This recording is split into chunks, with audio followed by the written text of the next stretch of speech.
We did the thing. We did. We recombobulated. The hamster is fed. We found a new hamster. It's a good thing you came back. Exactly. Technically, we found a new hamster. Welcome to the Barrel post-credit show. We were talking about games we've played, movies we've watched, things, and just things in general that we've done. And other sort of that might be relevant to nerd stuff. I don't know if I've done anything relevant to nerd stuff. The Comic Expo's this weekend. I know. I definitely thought about going tomorrow, but I think because we want to see Carlos. Oh yeah. He plays Cisco on The Flash, and so my fiance, she's like. Carlos is basically the reason why we would continue watching that show. Not that The Flash is a bad show, and Grant Gustin, he does a great Flash. Yeah. But Carlos just kills it as Cisco, and we have a great time every time he's on the screen. Yeah, I know my coworker's like, can I meet you this weekend? And I'm like, I'll be at my house. Like, and he's like, did you just assume that you were going? And he's like, the Comic Expo's this weekend, and I'm like, no. I'm like, don't pay attention. He apparently has a panel today at like 1, but nice. we're not gonna obviously. So are we, Tyler? Welcome back. Welcome. We just came back too. So yeah, no, we were thinking about going tomorrow, but I think between getting tickets in and then getting a photo op, and then like he might even charge for autographs. It's like the day would probably cost like easily like $300. It gets really expensive. And so apparently, Jason Momoa is coming. He canceled. Did he finally cancel? Because all he was doing, he wasn't even doing a panel. Oh, really? Nope, he was just here to do the photo ops. Yeah, no, he canceled. People got real mad about that. He canceled Friday morning. It snowed and he got scared. Aquaman doesn't like the snow. It's hard to swim in the water when it's covered in ice. There's only so much muscle I have. Welcome to Edmonton, where it snows on the last day. Yeah, he canceled last minute on Friday morning. And then, because normally when actors cancel like that, they post a video. It's like, sorry, I can't make it to Edmonton, blah, blah, blah. He didn't even do that. He got like his trainer or whatever. So again, my coworker, because he was really excited because he's like Jason Momoa, and that's great. And then he looked and he's like, he's not even doing a panel. He's like, he's only doing photo ops. So he wasn't even doing like he was doing just photo ops. So my coworker's like, so cash grab, like really? Yeah, that's totally it. Yeah, and I'm like, that sucks. As like if David Tennant canceled, I think there would be literally fire and riots. See, I'd like to see, and that's my thing. I'd love to see David Tennant, and not because I like him on Doctor Who. Scrooge, man. I like him as an actor. Yeah, me too. He's done so much good stuff. Like him as the Purple Man. Yep. On Jessica Jones. Like he was one of the big reasons why I kept watching that show. I know. He's so good. He's done so much good work. He does a lot of good stuff. And he's just a cool guy in general. In general, I believe he's just, from everything I've seen, he's a generally super cool dude. Like, I would totally get a Scrooge McDuck something and get him to sign that. Mm-hmm. And then everyone's like, don't you want to see Doctor Who stuff? I'm like, what? What's a Doctor? No, what's a Doctor Who? Although he is my favorite Doctor Who.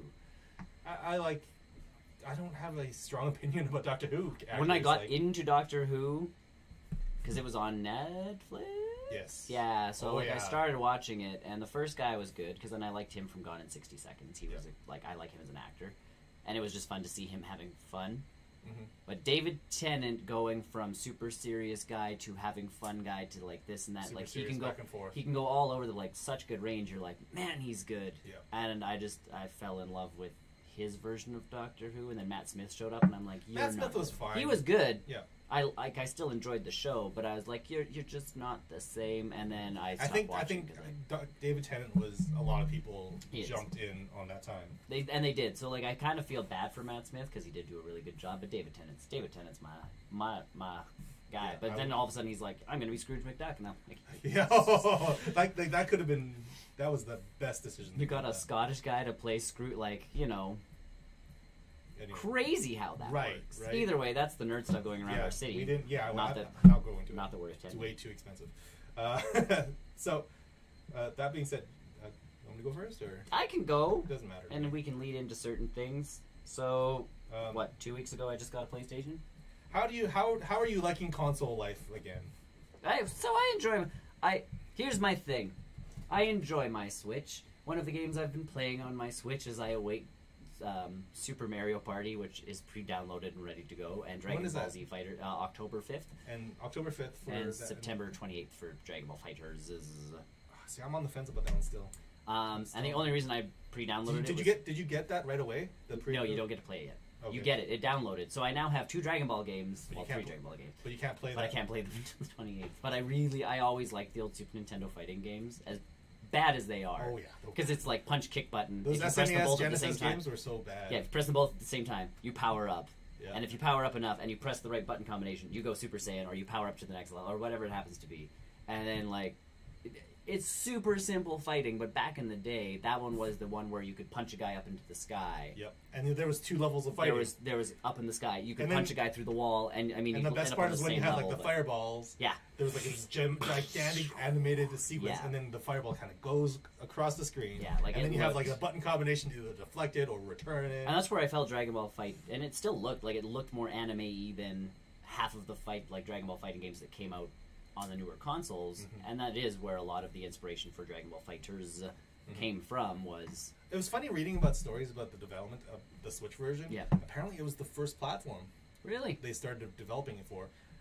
They had plans to be cross-platform. Yep. Well, not cross-platform, multi-platform release. yeah. But as soon as they started developing after the Switch for PlayStation and Xbox, they started realizing that, oh man, like those ones are super crashy right now. We need to like shelve the Switch version right now. Yeah, And worry about the Xbox and PS1 or PS4 versions. And to be fair, no one thought the Switch was going to blow up. And like that's the thing. Switch did. That's why they were like, it was fine. Right. When the new, we'll see how the sales go, and we'll come Yeah. back to it. Yeah, da, da, that da. could be a thing, and then obviously. And I don't mind waiting for that game. I'm just torn. I don't know if I want to buy the DLC characters because that's a lot more money. It was a lot more money. It's a lot. You more get money. a lot more characters. And they're still, the nice thing is they're still announcing characters. I think know. Android 17 just got announced. Yeah. So Yeah, there's another that's character cool. pack in there that they haven't even So I don't touched on yet. But either way, so while awaiting those, I've been playing Dragon Quest know. Dragon Builders. Quest Builders. So I'm still in the second world. It does a really good job of. I think it's got a good charm. That It's world, got a good charm. It's got a good story. Mm-hmm. Weirdly enough, that's got a story. That game has a So story. every world has a story, and the thing that makes me laugh the most is the story is essentially you build things. Yep. You are a builder, Like, and no no one- one else can build I things. love in the that world. that's the concept. It's Yeah. like you built a fire. Yeah, you built a rake, or a shovel, or legitimately one And of then them's the like best a part is cudgel. It's a stick. That And the you best hit part is you people with. teach people how to build stuff afterwards. Yes, they can slowly build things because you've built the kitchen. They can now all of a sudden cook, or you've built this, and all of a sudden people can make parts to buildings for you and that kind of stuff. My problem was this. I finished the first world, and it kind of sent me to this. You can go to 2 different places. One of them is like a free roaming world where you can build whatever you want as long as you've learned the recipes. Or you can go to World 2, except you get to World 2 and you've forgotten how to build half the stuff you just built in the first world, and you have to regain all that knowledge again. Mm-hmm. And having that break, not expecting that break, angered me to a point where I put the game down. Right. I've gotten to the point now where I'm like, I'm just going to restart World 2, we're going to pretend like I'm pretty much playing the game from scratch, and proceed from there. So I finally caught up to where I was the last time I played. Which is good. So I'm there again on that. I'm on World 2. I'm fighting a disease that's turning people into zombies. No, that's not good. Yeah. And I love the building aspect to it. It is very Minecraft. Square blocks go here, stuff goes there. But you gain points depending on how nice if your stuff looks. Oh, so you can't just like put shit together and be like, I've built thing, and it's just like this mishmash of like objects. You can. You I can. built thing. But like you can build a wall out of earth, or you can build a wall. Can't you just build a stone and just call it a day? Well, no, earth is the main thing that you can dig up. Once you can actually get stone, you break down all of your walls and put stone up because it gets you extra points and it gets you extra levels and it gets you extra stuff. So that's kind of the shtick to that one. Fun game, good one for, again, that portable kind of, I'm sitting on the couch with nothing to do, I'll pick it up for 5 minutes and play it. Then going back to my PlayStation, I guess. My biggest complaint on owning a PC Switch combo was I didn't get sports games. It's sports games. I didn't get a lot of sports games, so I've been playing NHL 18. I talked about that last week. Yeah. Solid game, got it cheap because it's last year's version. Because new one 2019's out. Comes out this week. Pretty soon. Yeah. Or I think it might be out already. I think it came out. Either way, I don't care because hockey's hockey. Yeah. Unless they throw in some like RPG. This is the show. Like this, Yeah. the single player experience. And they already have it. It's called Be a Pro Mode. No, but like FIFA. Yes. Where you're just it's like, are you going to drink water this morning or milk? And it's like, oh, I don't know. Like, how serious does this get? That's my thing. Is I kind of have sports games again. So NHL, I got WWE 2K18 for cheap, and that was one of those games I was looking at on my Switch. Yeah, they never did make it better on the Switch. They never made it better on the Switch. So if you have more than 2 fighters, it doesn't turn into a PowerPoint presentation. Yes. Yeah, I remember. And one of the fighters, like if there's a referee, they count as a fighter. Wait, is this a bug? No, because like it counts as because the refs get in the way. Yeah. So they physically to the game are a third person. So if you fight in any match that involves a ref, your game's gonna chug. That's unfortunate. And the whole point of this game is it has like the battle royale 8-person fighting. Right. Well, if you have enough people over, you kind of want to play that. You know, so that's the shtick. Is that I'm like the PlayStation 4 can handle this. And it has its own career mode where you have to build up your fighter from nothing. Da da da da da da da. That part's not as fun. Because you don't feel like you have a lot of... They don't give you very good stats off the bat. Mm-hmm. So, like, I played it and I'm like, I feel like I'm not controlling this well. And then I just did an exhibition fight. Like, I went into, like, you know, one player versus computer. Yeah. And all of a sudden the button combos were all starting to actually work. Because I was playing as actual professional wrestlers. Oh, yeah. So it's legitimately... So it starts you off as a scrub. I have to make myself better to play the game and actually have it playable.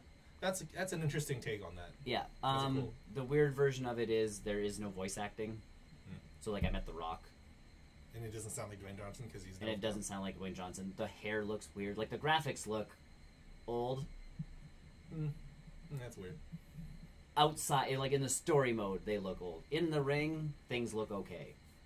But it's this weird story mode where you walk up to people and talk, and like some guy's sitting there and he's like, "Welcome, newbie. Like, who do you think you are? Someone special?" And I'm like, and you have like the 3 answers where you're like, "Yeah, I think I'm special. Like, what's up, man?" Like you can be that kind of docile guy, but the whole point to WWE is you're supposed to at one point have a rival and like build yourself up to actually have a show of your own sort of thing. Right. And I don't understand the WWE enough to really. There's so much drama, like not like. Between people drama, but like there's so much drama in the show. Well, and there's a point where you legitimately you have to follow it to watch it. Like, so he was here last week. The Be a Pro mode in that game does that kind of thing. Like it legitimately follows that kind of storyline, and part of it is you have to get into the ring every once in a while with a microphone and do like a.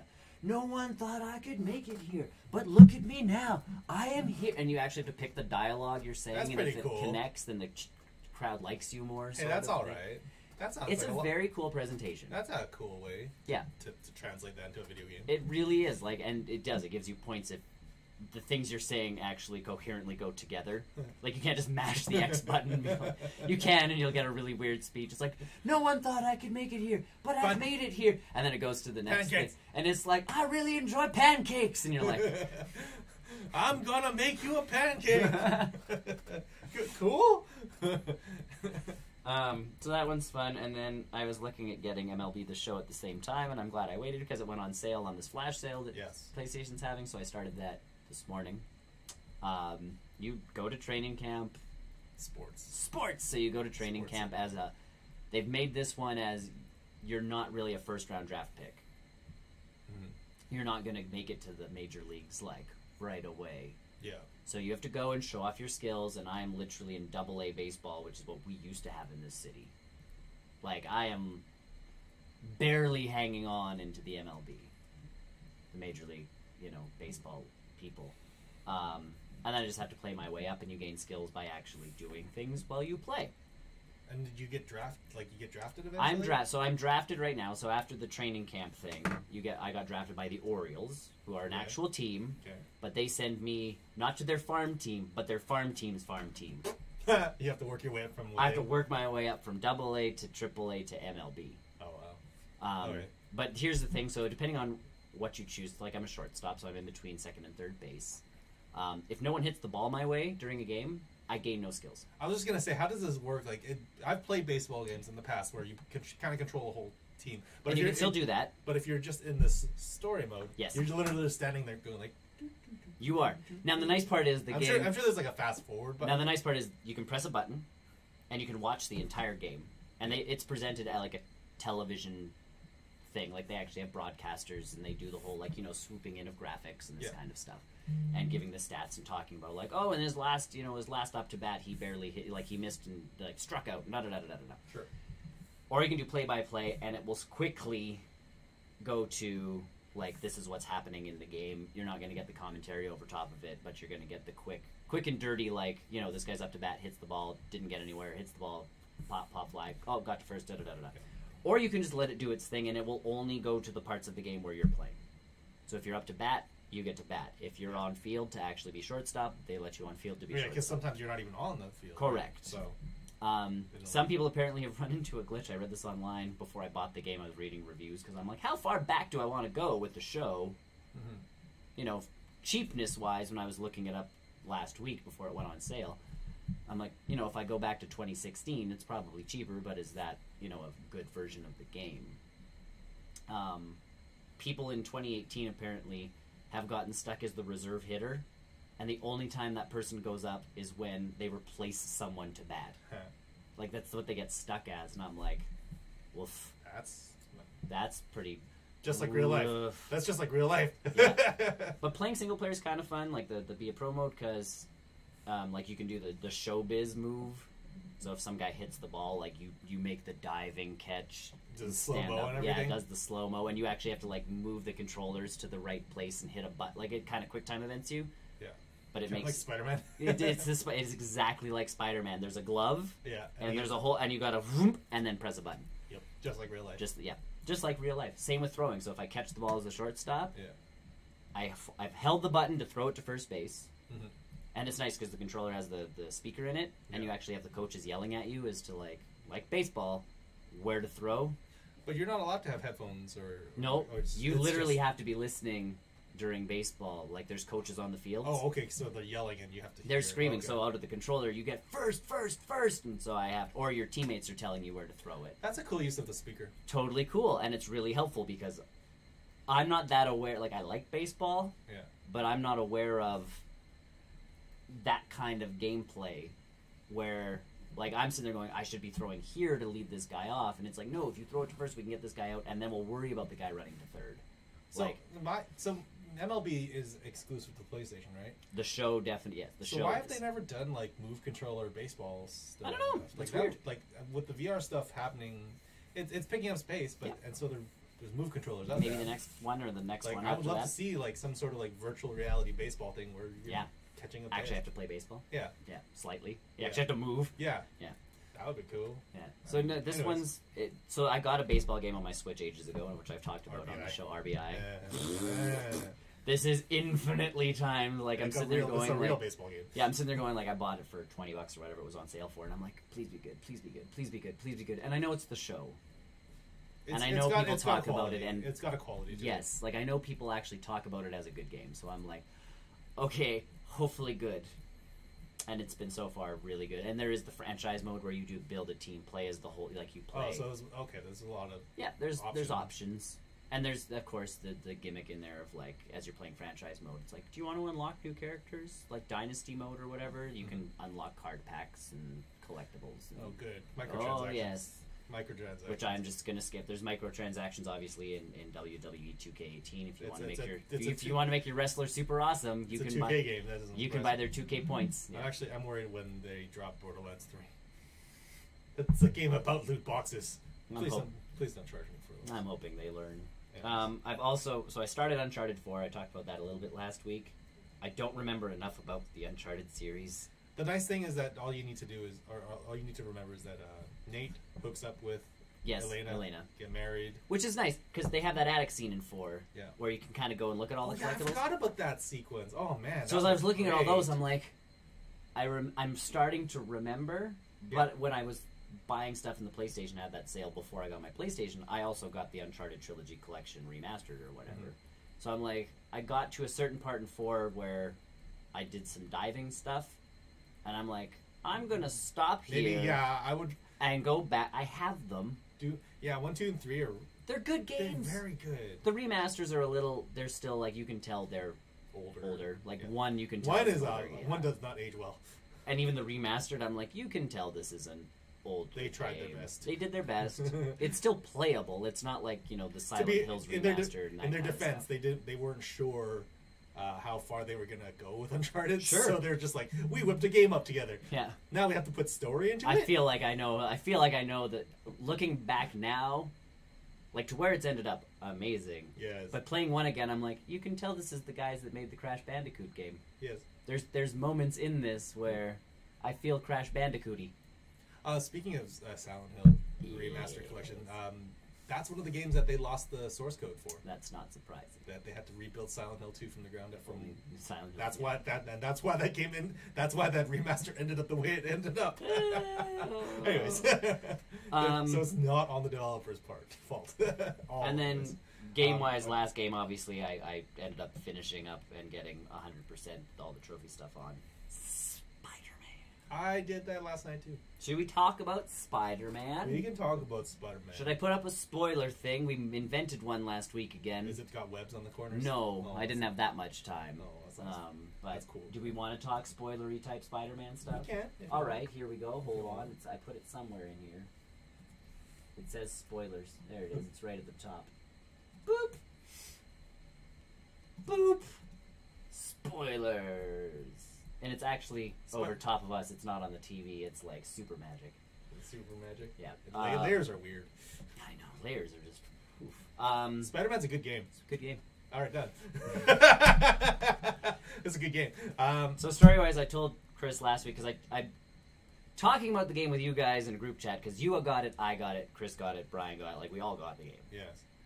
I didn't want to spoil anything, because I blazed ahead of everybody. Yeah, you blitzed. You did the Metal Gear Solid 4 that I did. I did. I blitzed through Metal Gear Solid 4 like within 12 hours. I got that game and I'm like, must finish being Spider-Man. Either way, Can't stop. The story section, because I sent you guys a message going, they fixed a storyline that I absolutely can't stand, which was the Miles Morales stuff. Oh yeah, they made him much better. It's the perfect intro to him being, Spider-Man. Yes. Like, it's still the spider bite. It's still like same spider. So in the comics, it was there's a 42 on the back of the spider that bites him. So as soon as that spider crept on Mary Jane's stuff, I'm like, I see where this is going. Yeah, they're not going to make Mary Jane Spider-Woman. No, but even all the lead up to him with his dad being the cop and this happening and that happening. Now they didn't quite clarify this. That wasn't his dad, was it? No, it's supposed to be his dad. Because it wasn't different last names. Yeah, he has his mom's name, so I'm not sure if it's supposed to be stepdad or what it's supposed to be. Because I know the dad in the comics is supposed to be a cop, but I wasn't sure with the last name stuff. Yeah, he always had his mom's last name for whatever reason. Okay, but either way, yeah, that they did a good job with that character. They did. If they would have done that in the comics, I would not I would be not so peeved off at Miles Morales. And the nice thing about the Insomniac stuff and with Marvel, that Marvel just said, like, here's our character, do whatever you want. Well, the biggest piece was do whatever you want with him. They went to Insomniac and they're like, we want you to make a game. Yeah. Which character do you want? Yeah, I read that. I saw that interview. And they're like, Spider-Man? And they're like, cool. Yeah, do whatever you need to do. Go nuts. Yeah. Like, do you want to do an origin story? Whatever you want to do. Just do go. Yeah. And Insomniac was literally left with, like, yes, yes, yes. Guys, I don't know what to do anymore. All the ideas are gone. No, they're all coming at the same time. Just see, like, the guy having, like, the story guy having an aneurysm because he's, like, too much power. Yes, they did well by him. So that was my big piece that I really... I wanted to give a shout-out to the game. I don't know if you guys ended up doing this. What? Anytime you went to Feast, you could talk to some of the NPC characters. The guy and the lady playing chess. Yeah. So cool. Very nice. The fact that you could just keep going back to that every once in a while and just like, hey, have you talked to your daughter yet? No. I know, there was there's a mini arc. story. And I was actually invested in it. NPC. And then when you finish the game, it's like, oh, I bet you I could go back to Feast and see what happened to that. And you do. There is finality to that. And I'm just like, that is so cool. Like, the littlest details in this game. But they threw so many little details that you don't even notice until someone points them. If you look in the windows, there's interiors to all the buildings. Yes. They're not well done. No, but they're not supposed to be because... You're not supposed to see it swinging past. But your brain, as you're climbing the building, is going like, yeah, there's rooms in there. There's supposed to be rooms in it. It's a building. But when you start crawling slower, you actually see depth into it. Yeah, so you actually look, and if you're not looking too hard, you go, oh, that's an apartment. Like there's a chair in there. Yeah. There's a desk. It's an the office. doors. Some of the doors lead to the exits, like or to the windows. Or and some that kind of don't stuff. even have like it's kind of kooky the corners. Yeah. But again, don't look at it too hard because you're not supposed to. No. It's that little detail where as you're climbing, your brain's going. There's only so much tech that yes, they can there do. is depth inside this building, and you're going. Your brain's registering it, but you yourself are not really going like, oh, but it's that little detail where all of a sudden you're like, that makes this game incredibly insane. I've been trying to get the picture, like the perfect picture in the screenshot mode. Yes. The photo mode of when he's at the bottom of his swing. Yes. And he's got the leg sticking out. Yep. It's so hard to time. Know. I'm like, that's the one picture I want to get, and it's never consistent. And I'm like, I missed it. I know. The picture mode's fun though. It is fun. They've done a good job of that. I've got a couple pictures saved, but I haven't had a chance to pull them off my PlayStation. Yeah, I know. Yet. I got a like USB stick. I know. What are we doing? What is a USB stick? Like I'm just half tempted to just post it on Facebook. I know, but then the quality goes down because it's actually a fairly high quality picture, and I've taken some because I've added like the filter, or not the filter to it, but the border to it where it's like the film thing, and I've gotten like a really good like. I'm tempted to do the comic book one. Yep. And then like crop out the comic book. Yep. And then put it as my wallpaper on my phone. I know. So that's I know. I'm sitting there like, that. there's so many good things I could do with this. I could make some awesome looking wallpapers for my computer, and I'm like, I would have to go find a USB stick somewhere. I like that. Even if you do a selfie at night, there's a selfie light camera just to make it brighter, and it looks like there's a light coming off of the phone. Mm-hmm. Oh, it's so great. I know they've done a really good job. Like the amount of polish in that game is just mind blowing. But yeah, story wise, working for Doc Ock right off the bat, which is super cool. Really cool. Like that's a good segue into that character's arc. Oh, and that was the other piece. I wasn't sure if that was going to pay off. I sent another one of my texts was this stuff in the lab better flip and pay off because again, you're like you walk by and it's like, oh, here's his suit he likes to use when he's doing. Here's the goggles here's goggles, and I'm like, oh god, they're building this up, and then. Like the prosthetics start doing the Doc Ock stuff, and I'm like, are they setting up for like a sequel game? They are, but not with that one. Which would have been fine, but the more they kept adding, I'm like, this better flip and pay off in this game because if this is like the post-credit scene where he finally snaps, I'm gonna snap. No, they did well by that. They did do well. I do like the fact that there's 3 separate arcs. Yes, 3 separate acts that change the world massively. They did that in Web of Shadows, not to the same extent, and that's kind of where I said to Chris last week, sure. Was they've taken all the good bits of all the other Spider-Man games and put them into this. There's nothing in this game that makes it. It's not new. It's not fresh. Dramatically, like even the combat is very much like Batman: Arkham Asylum, albeit it makes a lot more sense in Spider-Man. Yes, but he just does better. Yep. The web swing is basically this web swing from Spider-Man 2. Yes. Just polished. Better. Everything is just better. Better and polished. So. And that's what I said to Chris. I'm like, I don't know if it's like my Game of the Year contender because I feel like I've played it before. It's so much really well done. Yeah. So exactly. I'm not like that's my thing. I'm like, it's up there. Oh yes. I'm just not sure if it's my like. And visually, I'm playing it on just the regular PlayStation 4. Yep. It's one of the best cutscenes I've seen in any game. Yeah. Like it's right up there with God of War and Horizon. Yeah, they've done such a good job of that. Like its polish behind it is just outlandish. Yeah, really good stuff. But that's kind of my thing where I'm like, hello, Morbid Con. Hello. I know he does. That's why it says spoilers. We've finished the game. We're talking about the game. Doc Ock goes nuts. Spoilers. So also spoilers because Doc Ock is a villain. And again, when they introduce that in the story, I'm like, he's gonna go bad at some point, whether it's this game or not. And that was my thing the whole game, and that's what I again loved about it. Was you weren't sure who really you didn't have a big bad. No, you knew at one point you had to stop Mr. Negative. Yes, like once his crew showed up. Right, but I think after the E3 trailer this year, they kind of made that quite clear. He's like Mr. Lee's not the actual bad guy. Right. He seems like he is, but he's not. You know. Wow, that's the second person who said that. You just have a vibe today, man. Chair guy. You're chair guy today. Hold on, here, take the. It's off, so you can type away. But I need more than one. Oh right. I need more than one. I have a second one around here somewhere. And I need to watch porn. Yeah. Good pause. You did it. That was perfect. But yeah, like we got that scene at the E3 one where it's like, oh, it's you, and then we know it's not Mr. Negative. Right. He's involved. Yeah, but I'm sitting there going, like, is it going to be, you know, Norman Osborn as Green Goblin? Is it going to end up being, you know, we will? I feel like we will see that at some point in time. I feel like we will. I do. If my only complaint about the game, is the bosses could have been handled a little bit better. But other than that, I like the natural team ups that you do end up having to fight. The team ups were nice. It made it a little bit different. Yep. But at the same time, it was just me hammering the circle button. Yes, it's a Spider-Man boss fight to dodge, and then pressing the L1 R1 to throw whatever back at them. Yeah.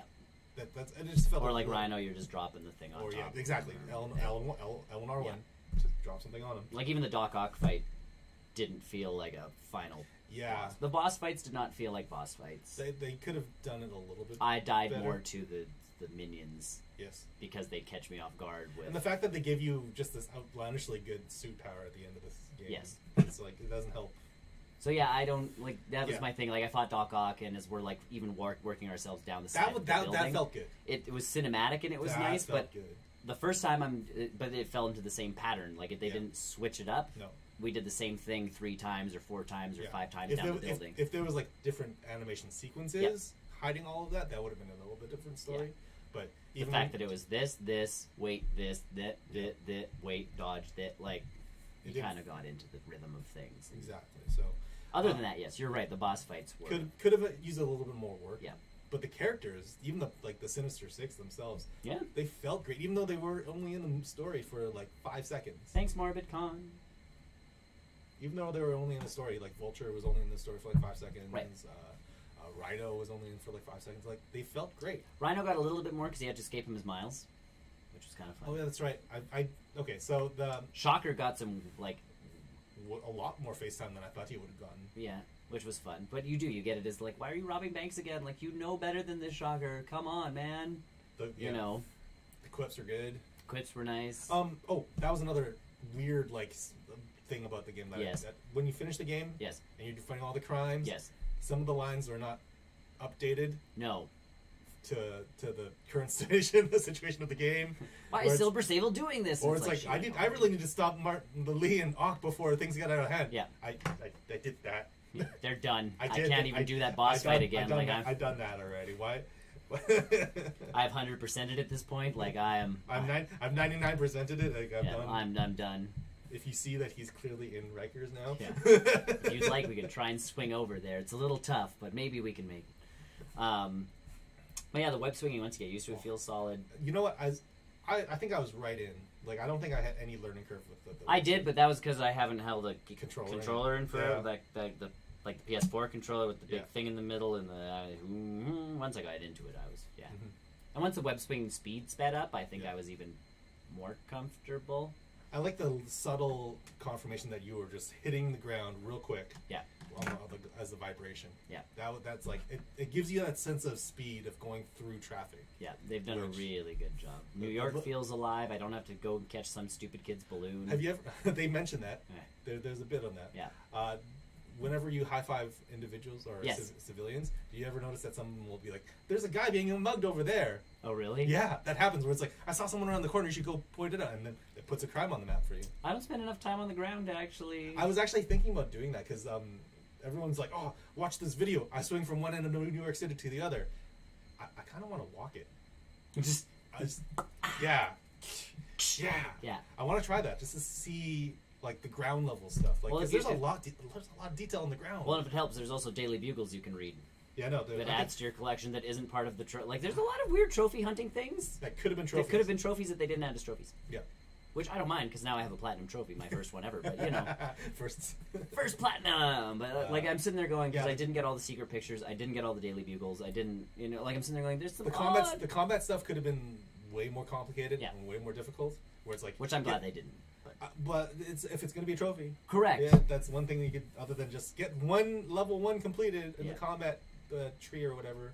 And I'm glad, like, it's always nice to have Chris around because he tells me what trophies, what, because I wasn't looking half of them up. But. You don't need to unlock all the suit mods, or all the gadget mods, rather. Nope. Which is weird. You don't need to. Which, again, is nice because I didn't want to do all those Taskmaster skills to get all of the, like, unlocking things, because, like, I like the stealth missions, I like the combat missions. Apparently, in some of the Taskmaster challenges, you can see them in the background. Oh, really? Yeah, he's watching you. And his fight was perfect because it's exactly Yep. Taskmaster. I wasn't expecting him to show up, which was beautiful. Yeah. Like when all of a sudden it was like, what's the challenge mode thing? And there's this guy talking to you, and I'm like, I've seen that shield logo. and I'm like, and then all of a sudden he's like, I'm Taskmaster, and I'm like, sweet. And then you actually get to fight him. And then there's that brief ever like tease of like, I was hired by a bigger company, and like they would have paid you a lot of money. Bye. Yeah. I know, that's what I mean. So like DLC and sequels for this game, I am stoked for. Like if the DLC is as solid and as well polished as the single player campaign, Yep. I don't mind dropping $30.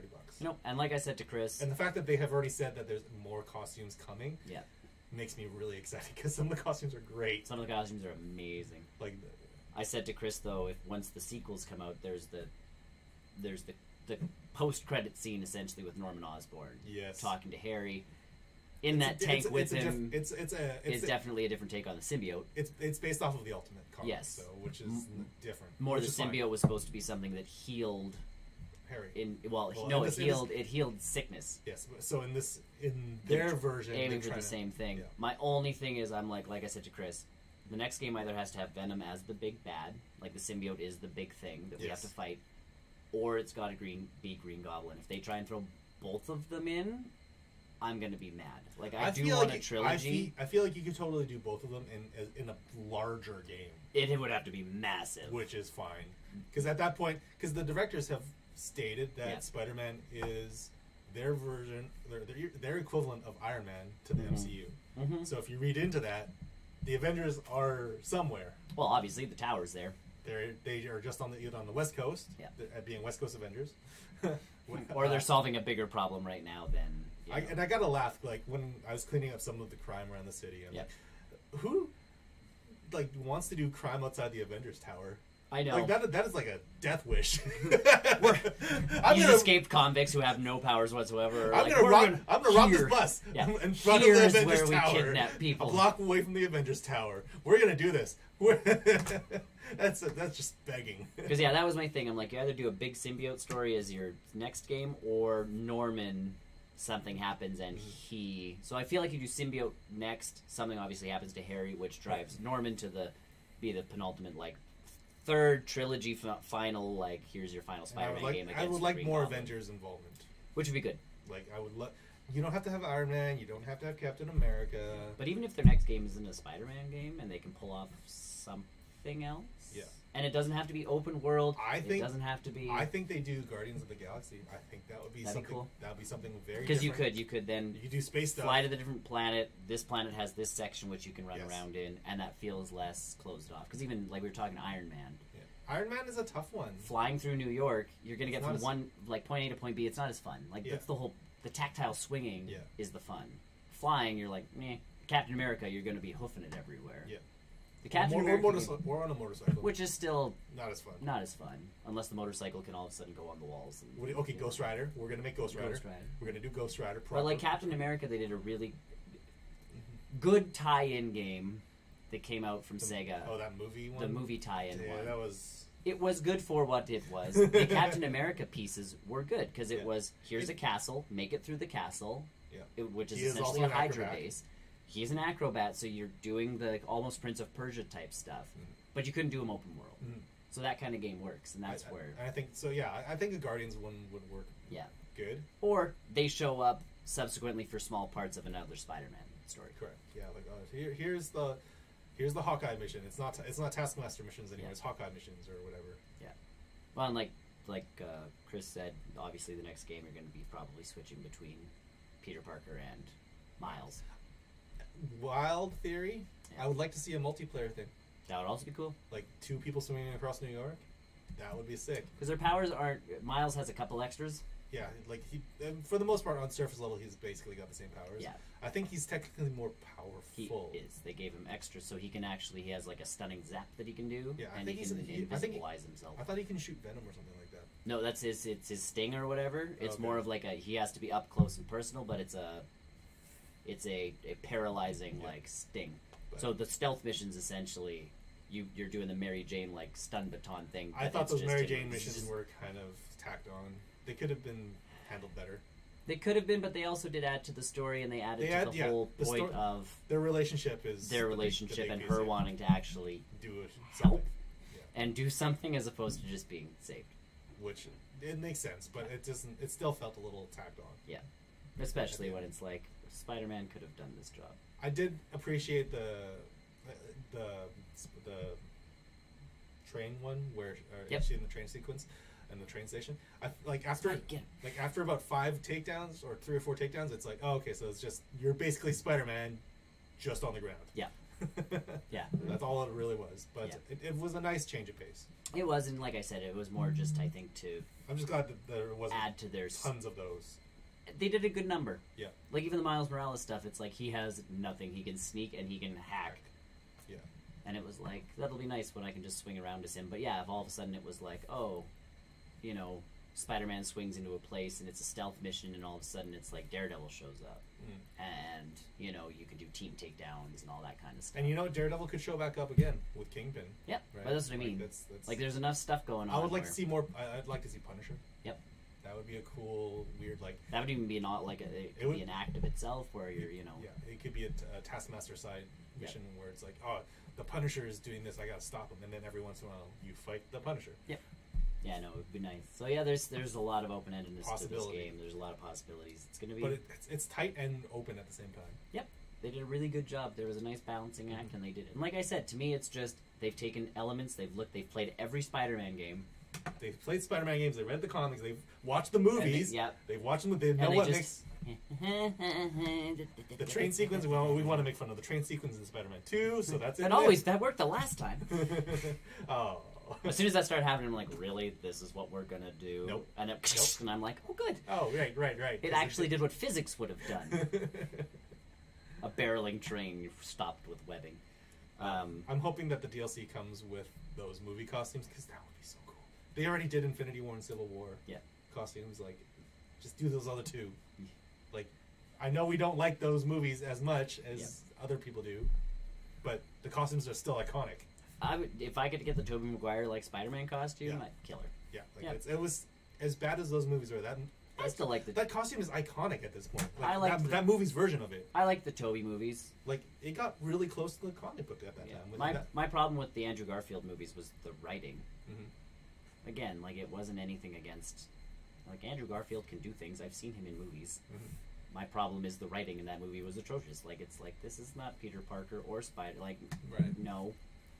The motivations weren't there. They're way too old for these roles. That's the other piece. But, like, this one's nice. He talks about Uncle Ben. I know. Like, and the nice part about being set 8 years after the fact, like, it leads to a lot of narrative stuff that they can do by themselves. They don't have to be tied with an origin story. Right. They can just do their own thing. Like, you can even pick it out the backpacks. The backpack is a huge thing. You know, like, you pick up his old gym, like, one of them had his old gym shirt from high school. And he's like, oh my god, I should have watched this 6 years ago. And it's like, excellent. I now know it's been X amount of years since high school. Yes. Oh, Mary Jane and I broke up. Here's his ESC ID card. Yeah, like, it kind of gives you the time frame, and I'm like, all right. And then they just did their own story. Oh, it's so their version of this game is so good. Yeah, and I kept the new suit for most of the game.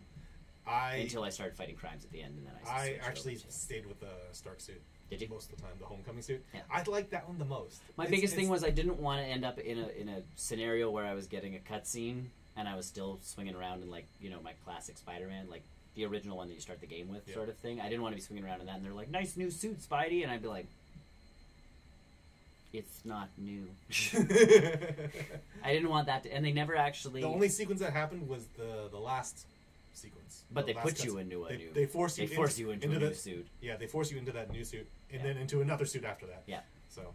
That was the only part I was like, oh, right, I should have changed my too late. Yeah. I switched costumes at the Halloween party. I put on, like, the Homecoming goggles and, like... I think I did the Iron Spider for that one. Yeah. I think I did the Iron Spider costume looked good. Did a lot of the... Like, even the Homecoming one with, like, the... Because it's a felt mask or whatever. You can see the stitching. Do you ever notice with the eyes? It's not... Because the eyes in the other costumes kind of go inwards. Yeah. These ones still did the irisy things, the homemade. I was like, oh my god, that's so cool! That I should have wore this the whole game. Yeah, I started switching between costumes when I was fighting crimes because I'm like, or if like when I got to the Taskmaster stuff, it's like you're on a stealth mission. I'm like, I'm gonna pick one of like the stealth suits that I have. But then as soon as you can use the mod from an old stealth suit, from the mod from the other suits, it's. I just did it for funsies. I kept the quip mode thing because I started using my special. My favorite one is the an hour. The Wet Blossom. Yeah, that is the most. If between that one and the Spider Bro, are the most effective. I guess suit powers. I just stopped using them after a while because my combat got good enough where I'm like, you know what? It helped expedite the crime stuff at the one end. guy showed the best one for some of the crime ones was the one that the gadget that lifts them all up. Yeah. And as soon as they start dropping, you throw a web bomb. Because they all land face down, the web bomb explodes and it just sticks them all to the ground. Oh, that makes sense. So a guy stopped a mugging in like 5 seconds because he lands. He's like, and then they all start dropping. He's like, swings away. Yep. And I'm like, aw, snap. I'm really glad you don't have to go to the optional objectives either, because I would have ripped my hair out for some of those. So I was the Black Cat stuff. I was kind of hoping she'd show up, but if she's DLC, I'm okay. There was a reason for that. Yeah. I'm okay with that. She needed to get her suit back. Yeah, that one ends, and all of a sudden it's like, here's a new suit for you, Spidey, and you're like, well, Black Cat, I can't wait for you to be in this. And she's voiced by one of the people who's been voicing Black Cat forever. So and the 5 seconds that she's in that trailer for, it's pretty good. It'll be good. So super looking forward to that. I'm excited. October is when that drops, so that's soon. That's soon. Nice. So either way, that's Spider-Man. I can get rid of the spoiler floating thing on our screen there. Spider-Man, good game. You should play it if you haven't. Yes. You should get a PS4 if you don't.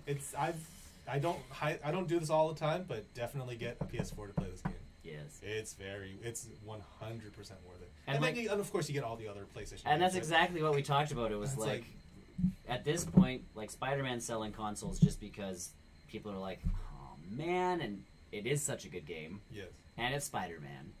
But at the same time, you're getting God of War, you're getting Uncharted, you're getting Horizon, you're getting and if you care about it, you get Black Ops stuff first. Like you get all that stuff that's PlayStation's good, like exclusive. Uncharted, Last of Us Part 2 will eventually be out. Brian's been playing Uncharted, or not Uncharted, sorry, Last of Us, the remastered. So good. But yeah, no, Naughty Dog knows how to make a game. Get Naughty Dog to do a Marvel thing. They will give you a story that's better than the Spider-Man. And again, they can do the leveled versions of stuff that still feel open but are in enclosed. So like an Uncharted something with a Hawkeye or a Black Widow or like a Black Widow game would actually be pretty stellar. Yes. If you did a Splinter Cell-esque type, game I could see that. I could see an espionage, like cosmic stuff, nothing. Or Naughty Dog. I was saying Captain America doing Naughty Dog. Or Naughty Dog doing Captain America would be stellar. Yeah, they have that expertise already between acrobatic stuff and. There's the climbing, the jumping, the this. The only thing they'd have to work out is the shield stuff, and I mean, I feel like they could. Figure that part out. It's not rocket science. Yeah, no. They could even give them like special shields too. Right. Whereas like this one now electrifies. Yeah. Now this one freezes enemies as they bounce off of them. That's what I mean. Like Naughty Dog could pull it off. They could even go crazy and give them 2 shields. Well, multi-map. because I feel like Last of Us. Again, it felt like an open game, but it wasn't. But they also told that really nice personal story. And that would be like that would work into a Captain America type something, So, yes, Marvel should be going to other studios and doing the exact same thing of like, okay, Spider-Man's off the list now. Who? And here's the thing: like, if you're gonna be like, and Microsoft people, I'm sorry, you stop being butthurt. Yep. Like, just get a PlayStation. They're not crazy expensive. They're like $250. I'm an Xbox. I did love. There was a story on Reddit that was not the like, hey, you should put it on my console. The guy got home for his birthday, and he's always been a Spider-Man guy, but he's also like just a Microsoft guy because Halo and this and that and everything. And Forza, his wife gave him like the Spider-Man game, and he's all like, oh, honey, thank you, but it's for a PS4. And she goes, I know, we pick it up at noon. And he's like, yes, I am. Like. And I get you can't always buy the new console, but we knew the Spider-Man game was coming. We knew it's been exclusive. Ago. And as soon as you know it's Sony and it's Spider-Man, it's like it's going to happen. Yeah. Sony flipped the bill on this one. They did, and but that's the thing was. Same thing happened with Street Fighter. Yeah, we've known this was coming long enough that I've been saying for the last how many. Like, we can go back how many episodes and go like. I want a Spider-Man bundle. I guess I will get. I guess I'll get a PlayStation 4 when Spider-Man comes out, and it's like no. If the bundle comes out, then I'll get it. Because otherwise, I was just gonna like camp out at Chris's for a weekend and play the game, but. Multiple save files. So that's my thing. Is like all of a sudden it's like, oh yeah, I can. The bundle came out and it's like that's out. I know God of War is good. I know this is good. I know this is good. There's a back catalog of games like it. And if you really want to go crazy, like PlayStation Now is an option. Now you can start downloading games off of PlayStation Now. Yeah. Which, if Red Dead Redemption is on that list, I am gonna be there because I've never played RDR. I've never finished RDR. I've never even started it. Like I got to Mexico and I'm like that. You go to Mexico? Yep.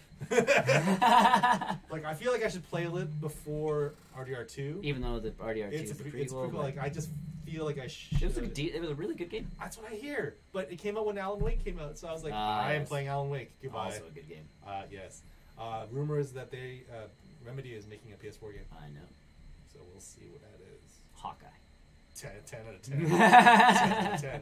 Doesn't matter. Nick Fury game. I'd like to see like a Doctor Strange game from them. Ooh yeah.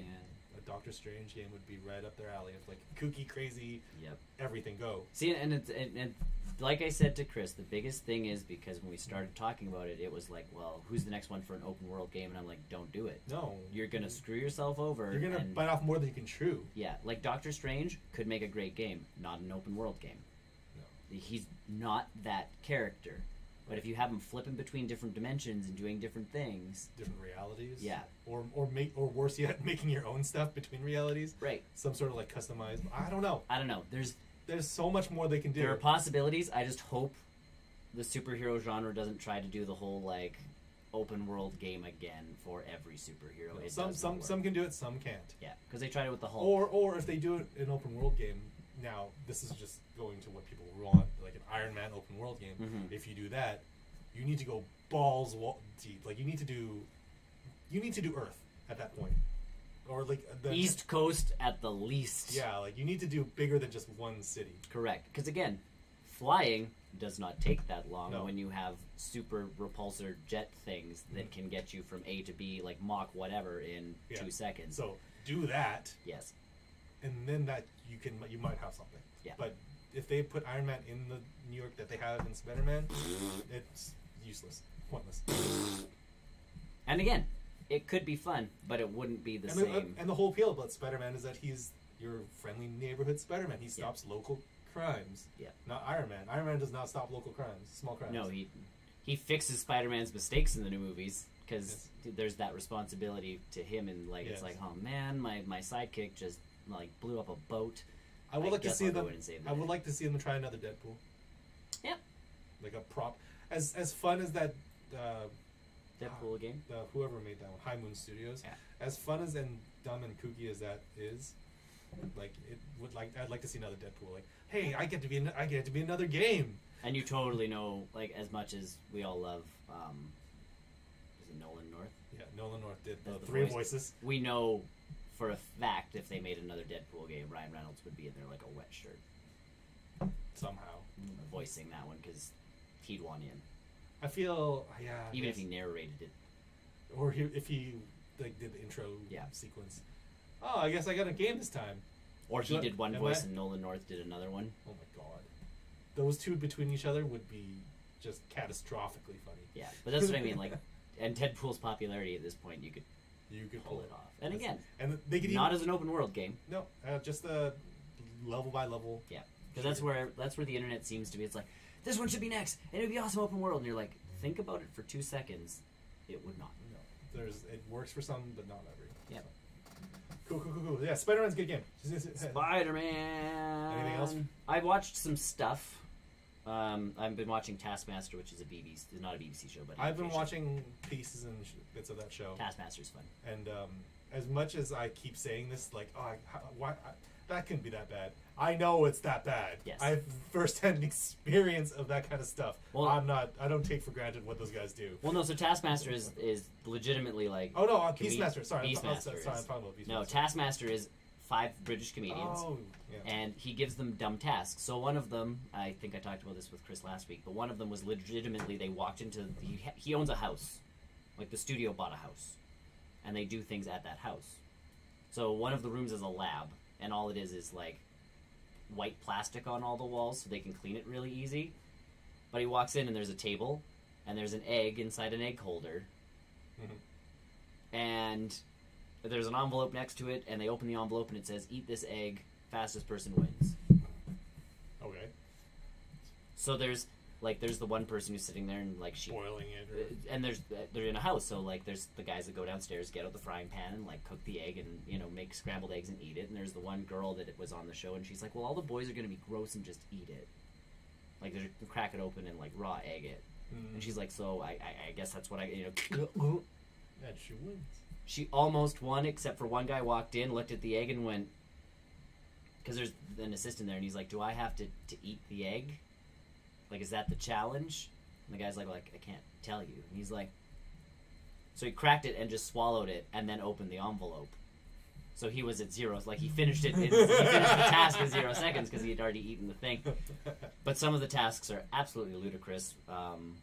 One of them was to separate 3 articles of your clothing as far as possible. So one guy goes in the yard they're in and, like, throws his boot to one side and his coat to another and, like, something else into another part of the yard. Another guy called a cab and was like, here's this much money. Drive west as far as you can with my boot in the car. And then he started, like, running or taking a bus in the exact opposite direction. So his 3 pieces, the triangle, because you had to make the biggest area. And you're like... damn. So it's an interesting show to watch. My wife's been having Heartland on in the evenings. It's a fun show. It's based in Alberta, so you know, they mention Calgary, they mention Edmonton, they mention all sorts of stuff all the time. So like they do that kind of stuff. So it's fun to watch for that reason. And the next part is every once in a while, because it's a drama. You know, and it's a teen drama starting off with, because they're all in high school and this and that and everything. But every once in a while, there's an episode that's actually, like, good. Like, the acting's pretty solid. And there's the grumpy old man in the episode who owns the farm, Jack. And he's actually an actor from, I believe, Edmonton. Okay. Well. But he's the old cowboy who just puts up with no one's stuff. Like, no one's crap. Yeah. And he's delightful all the time, because someone says something and he's like, don't be stupid. Or these 2 teens are having this problem. And he's like, listen, you like her, he likes you, deal with it.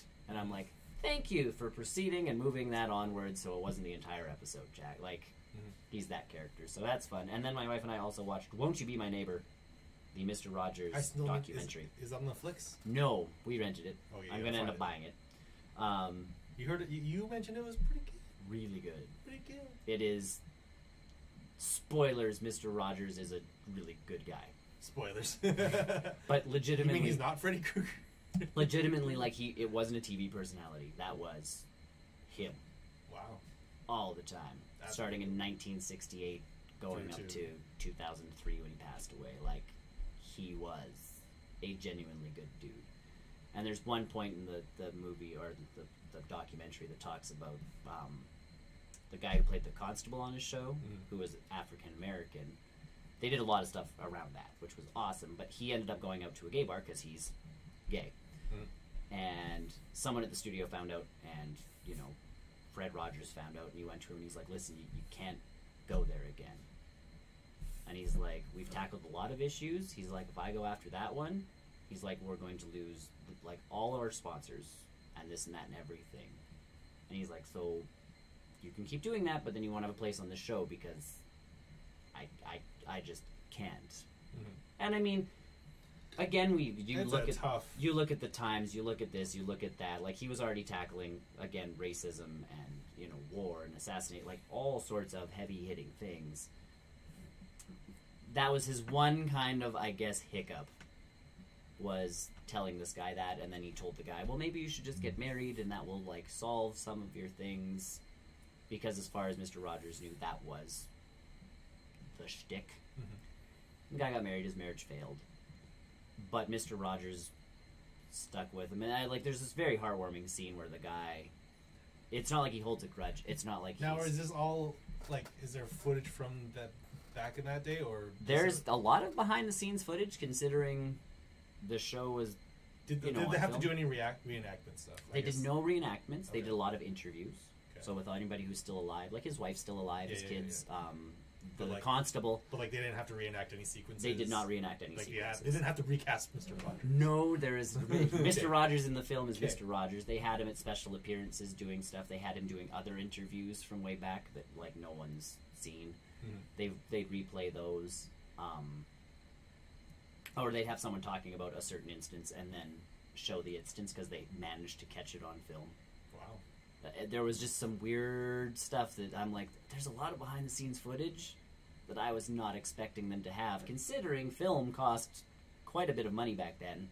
And it's not like now where people have a cell phone. It's just hard drive space and you're like, oh, not everyone's good. Got a phone. Cloud. Oh, that, yeah. Everyone's got a phone. There's enough behind-the-scenes stuff where you're like, wow. And there was a few controversies they brought up, and they would talk to people enough about them, going like, what do you think about this, and what do you think about that? And one of them was Mr. Rogers gay? Mm-hmm. And the constable, as they're interviewing, and I can't remember his name for life. I mean, I feel bad about it, but he's dressed in a purple muumuu with a giant feather earring, and he was a very flamboyant gay person. Sitting there, and he's like, trust me, Mr. Rogers was not gay. I would know. I tried. Well, that's what it sounds like. It really, you're sitting there going, the guy worked with him for 20 years. He's like, the guy wasn't. No. If that was in anybody's mind, don't worry about it, sort of thing. And you're going, I wouldn't worry about it in the first place. That's not the whole point to Mr. Rogers. But the stuff he tackled on the show was insane. Yeah. Which was the bigger piece. He opened in 1968. His first week was all about the Vietnam War. Hmm. His first episodes are King Friday putting up walls around the castle because he doesn't want anything to change. And, Daniel Tiger talking about how he's afraid to get bombed.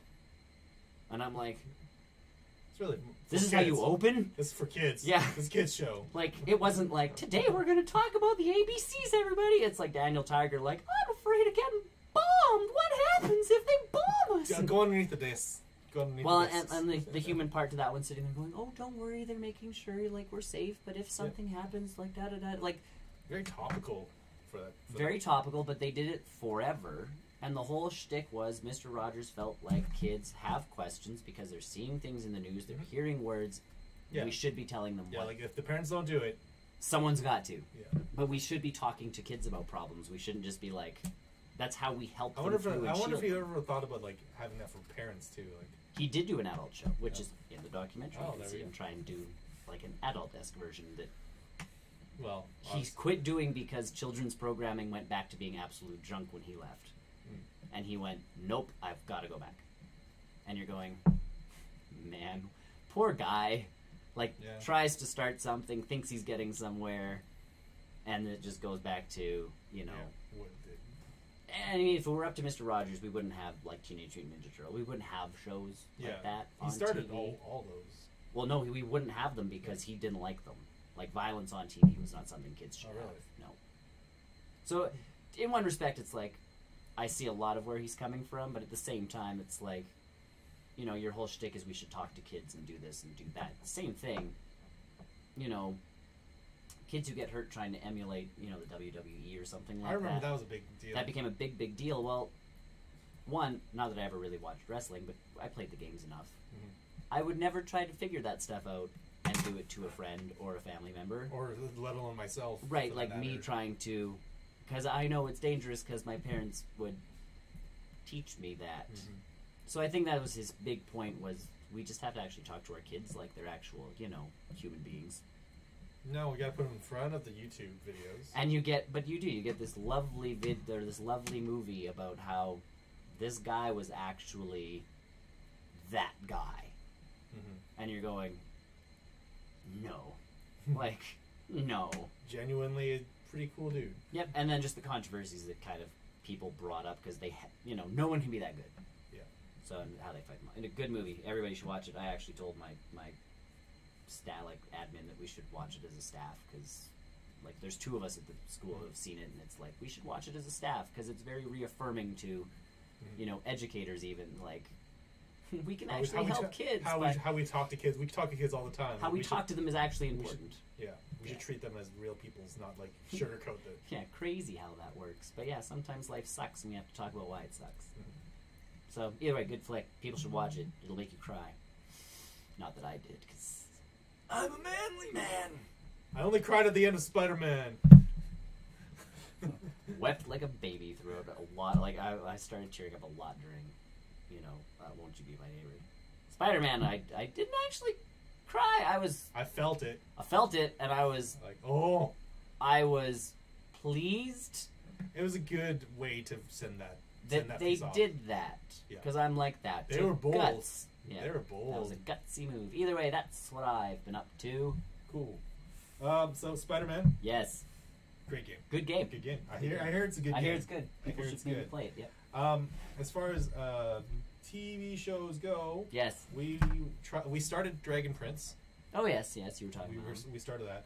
I think we're on like the 2nd or 3rd episode, but yeah, it's basically Avatar. Cool. It's the show by the guys that do Avatar, even voiced by some of the people from the show.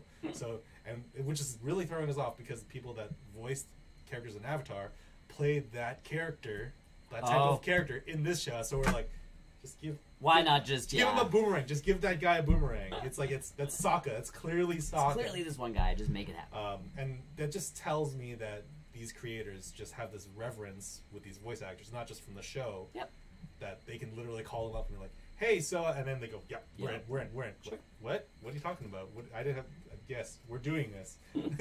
Whatever it is you want to do, I'm in. So no, we're super digging that. It is set up in the same aspect of Avatar. Avatar does the book 1, 2, and 3, which is their season 1, 2, and 3. Yeah. Same thing here. It starts off with like book 1, chapter blah blah blah, and so we're on like the 3rd episode in. And basically the concept is that there's a in this world, humans, elves, and dragons, they used to coexist. Nice. At some point in time, there was these fields or these divisions of magic, the earth, and then like the very Avatar-esque, like the elemental stuff. Sure, but instead of doing elements, you kind of do different. It's set in the medieval times with dragons and stuff like that. And then so the big piece is that back then the humans ended up finding a different type of magic to use. Yep. Ended up being dark magic. Of course. Everything changed when the human nation attacked. Made that joke multiple times. Damn humans. In that intro sequence. And so that caused a rift between the humans and the elves and the dragons. Right. And so there was this giant war that was governed by the Lord of all Dragons. I can't remember his name off the top of my head. Big dragon guy. Yeah, big dragon guy basically monitored the divide between humans and everyone else. Eventually, the humans won over that one dragon. Dark magic. With dark magic. And then they took his last egg, like the dragon prince, who was going to be the heir to the entire dragon army. Yeah. And so they ended up destroying that egg, which caused a massive a bigger rift between the two nations, which is this all-out war, like this impending war between the two worlds. Cool. And so the hook is that the egg never actually got destroyed. And so that's why it's called the Dragon Prince. Right. And so the story follows the sons of the king of this nation who need to start to get this egg back to the rightful place to prevent this impending actual war. Nice. So it's actually really good. Cool. My only complaint about it is that it's got that janky animation style. Okay. It feels very stuttery. I don't know how to explain it. Do you remember remember the old cartoon Dragon Booster? Yes. It's that sort of like janky animation clunkiness. Story, great. Excellent characters, excellent art design. All of it feels like it's by those guys that do Avatar. It feels a little clunky, and it takes a while to get used to. Sure. I understand that. That was even when the new Ninja Turtles came out. Not the newest one, but like the last version Nickelodeon did. Oh yeah, the one where they're like overly like buff. No. That's the Wasn't new. that- That's the newest Oh, one. I thought. That's like the Powerpuff Girls kind of animation. Oh, I know which one you're talking But about. like the 3D animation. Oh, it's the 3D one. Yeah, It didn't quite look 3D, but sort of looked like it kind of threw me for like I'm sitting there going, I think I'll enjoy this. I just have to take it in for Right, and so that's what this one is. It's got that art animation style, which I'm getting a little more used to it. Yeah. As we go through it, but it's so good. It's funny. It is exactly what you expect from those guys to make a show. So if you enjoyed Avatar, give Dragon Prince a shot. It is so good. I still have to watch Avatar. I've never actually it is. I don't know if it's on Netflix anymore. I don't think it is. So if you need to borrow it, Okay. I purchased them. Excellent. So, yes, watch that. And then moving on to movies, I watched Next Gen, which is that Netflix original animated movie that looks a lot like Big Hero 6. Awesome. I think I saw that on my feed. So, the best way I can describe it is that there is in this not post-apocalyptic world, it feels like it, in this future world where robots are your assistants to everything. Like you have this kind of like a butler robot that kind of does everything for you, and it's all monitored by this organization that basically is Apple. Everyone goes to their conferences to see the next latest generation of this robot. Everybody lines up outside. Everyone lines up, and then literally it's got the Steve Jobs character comes out and is like, guys, we made the perfect one this year. Like, you don't need any other one except ever for this again one in your life until next year. And it's got that sort of personality to it. And so the big piece is that I can't remember the girl's name. Main protagonist, which is also a kid, who grew up hating robots because of some trauma. Horrible robot wars. Horrible trauma in the past, and then who ends up befriending this new robot that's being developed by this company. Who has this personality. The problem with it is that after he befriends her, his memory bank is damaged. And so he enjoys having this relationship with her, and she's obviously excited to have a friend that's for some reason a robot. Like for her, it's like this big character arc deal. Well, sure. So, but the problem is he has trouble storing all of these memories inside his memory bank, and so he actually ends up having to delete lots of stuff throughout the movie. And so you kind of see, like, he doesn't want to forget bits and pieces of her, so he starts deleting stuff that he doesn't need. He had this really bad experience with the local, like, the family dog, deletes that. Things it's really cool. He's eternal sunshining of the spotless minding. A little bit. And he does have, for some reason, he's armed to the teeth. Why not? Because if you're gonna have a robot, and you know what, this is a very budget version of Big Hero 6. I'm not. It's not even. There's no group of people with powers or robot suits and stuff like that. But it's that AI robot thing that happens to be. I'm a really good friend of yours. Like, let's go do adventures, kind of thing. That vibe. Well, if we want robots, really, that's the kind of robot a person wants. Exactly. The one that I can go into a jungle with and survive. I do remember the voice. He is voiced by John Krasinski. Oh, nice. Doesn't really sound a little bit like him. The trailers made him sound more like John Krasinski, but I think they added a little bit of filter to it, so he doesn't sound like it at all. David Cross voices one of the scientists. Okay. So that's fun. There's a few names in there. So it's on Netflix, so give it a shot. We wanted to see what it was all about. It wasn't terrible, but I feel like I would have a better time watching Big Hero 6 again because I don't have that. But at least it was on Netflix. It was.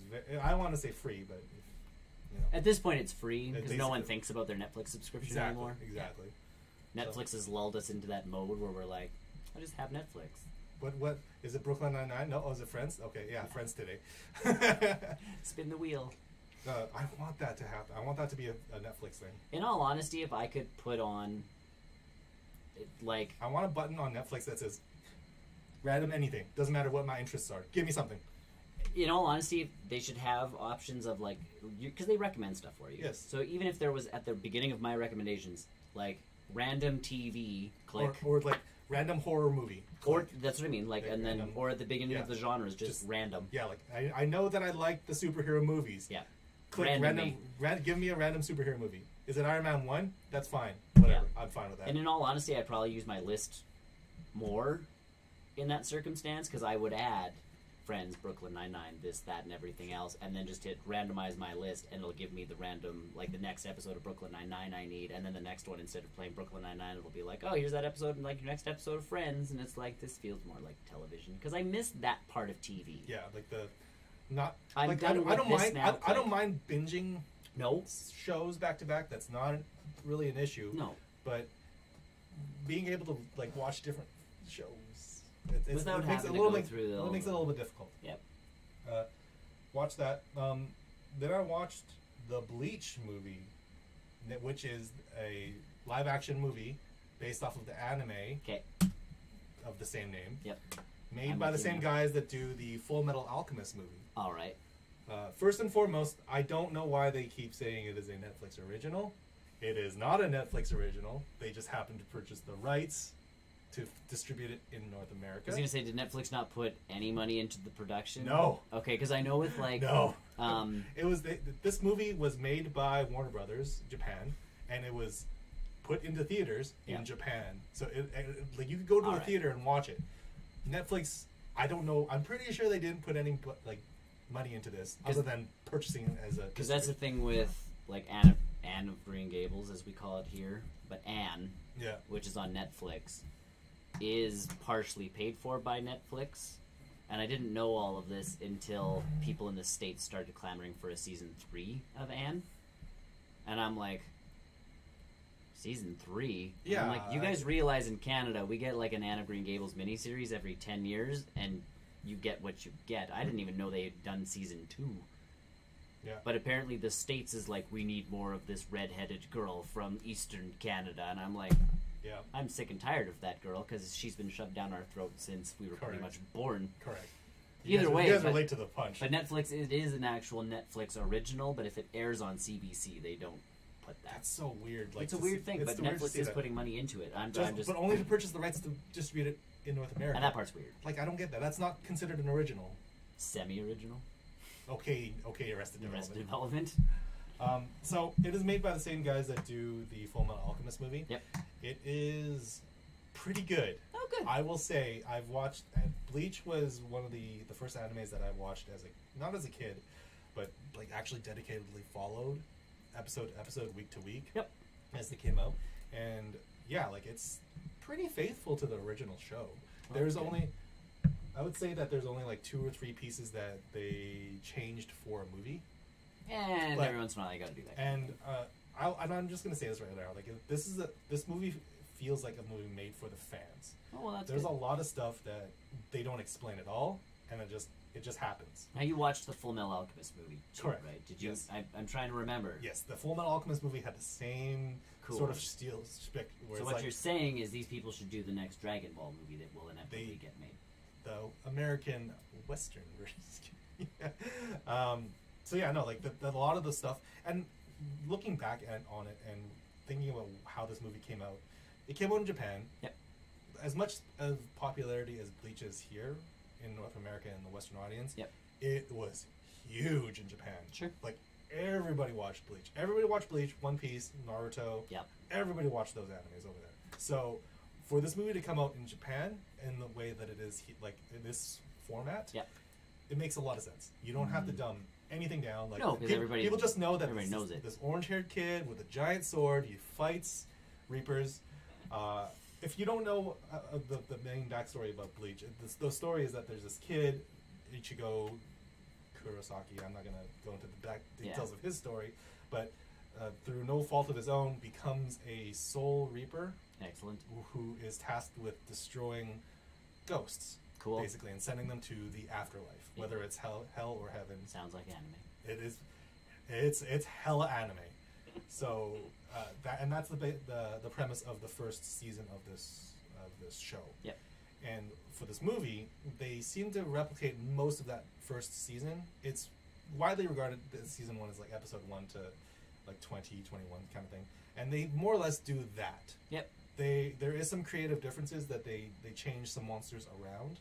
Sure. Which is fine. I think when it comes to a big budget movie like this, you need to condense it somehow. Yep.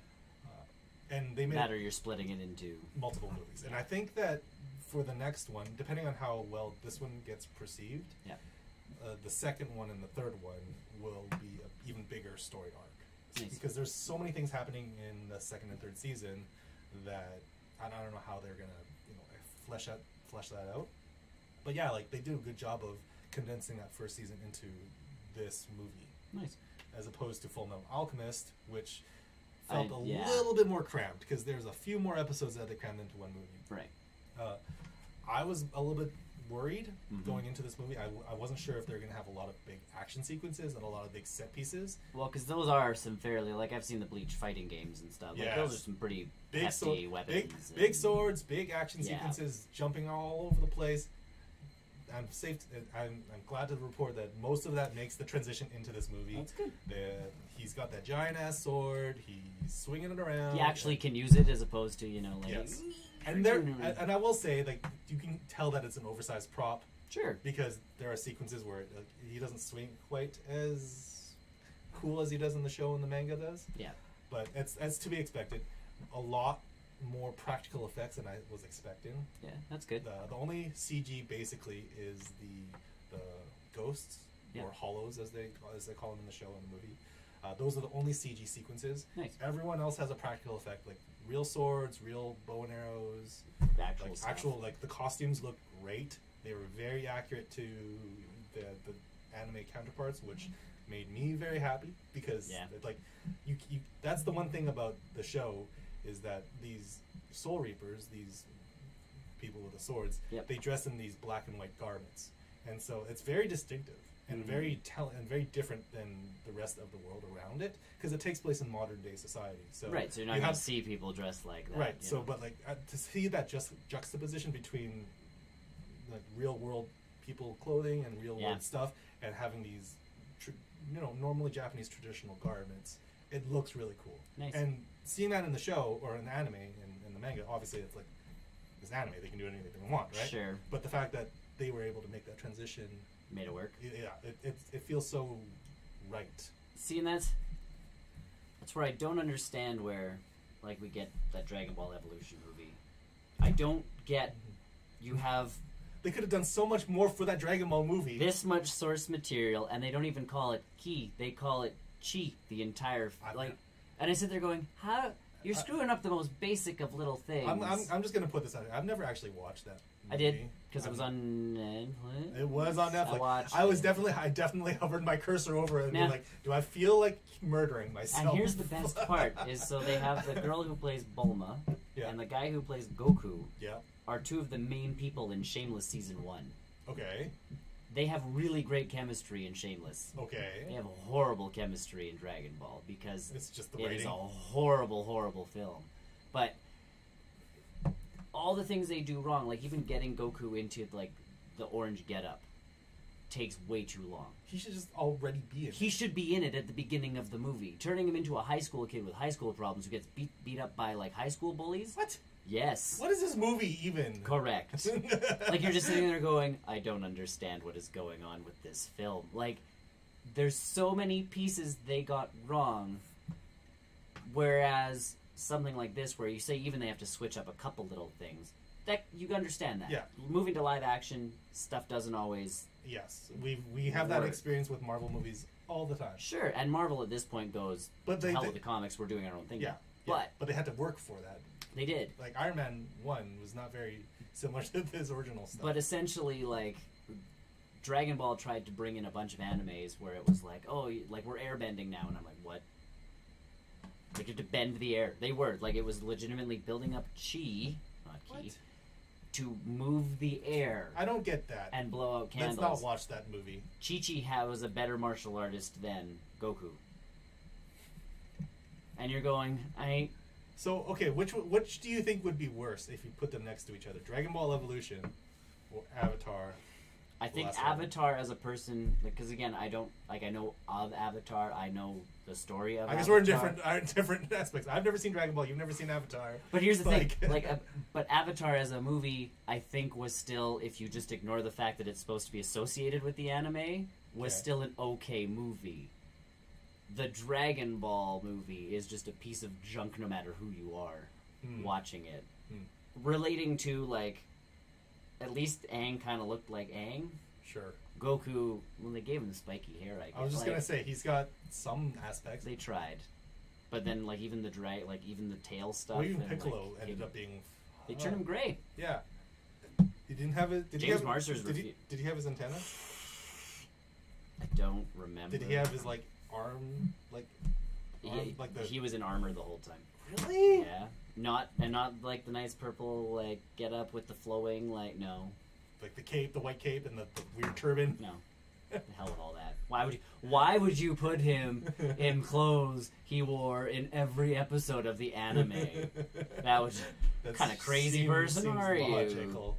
But that's my thing is like if you're gonna do something based off anime, do it. Yeah, and I think though with these Japanese studios, they're figuring out that people like a one-to-one representation of the show. Again, I watch Dragon Ball. I'm not going to go like, if they do a movie, be like, why is he wearing the orange getup? That's just silly. I'm going to be like, Goku. Yeah, like, I'm pretty sure this company, the first thing they did was the Death Note movie in Japanese. Not the Netflix thing. Not the Netflix one. It was bad. It was still bad. Sure. But it was a start. Yep. And then they moved on to what feels like Full Metal Alchemist. Better. Sure. Still not quite the same as the show. And now, with the Bleach movie, like, it feels like the show. Yeah. I get that vibe from the show. Like it's got that humor, it's got that comedy. The characters are the same. So we'll see where they go next. And I guess we'll see how the Avatar people do with this Netflix thing. I would like to see a Naruto movie from them. I feel like that's the natural progression for those guys. And again, that's another like I know Naruto. Naruto. I don't know enough. I don't know about Naruto. either. I never watched Naruto. Same thing here. Like I'm not a big Naruto guy. But it'd be cool. But like I know there's a fan base for it. Big time. Like if there's the Bleach fan base. There's the Full Metal Alchemist fan base, and then there's the Naruto fan base. Yeah. Like they're big. Naruto is the Dragon Ball. Yes. I would put those two next to each other, like in terms of fan base. Like Dragon Ball Z, when like we were younger growing up, that was kind of because it was on, right? Yes. Like it was the Sailor Moon and that were kind of the tent pole of. I would like to see anime. I wonder what a Sailor Moon movie would look like. Interesting. I would rated R. Do it. Do it. But like those were the tent poles. Don't like, need a nip slip for that. Yeah, no kidding.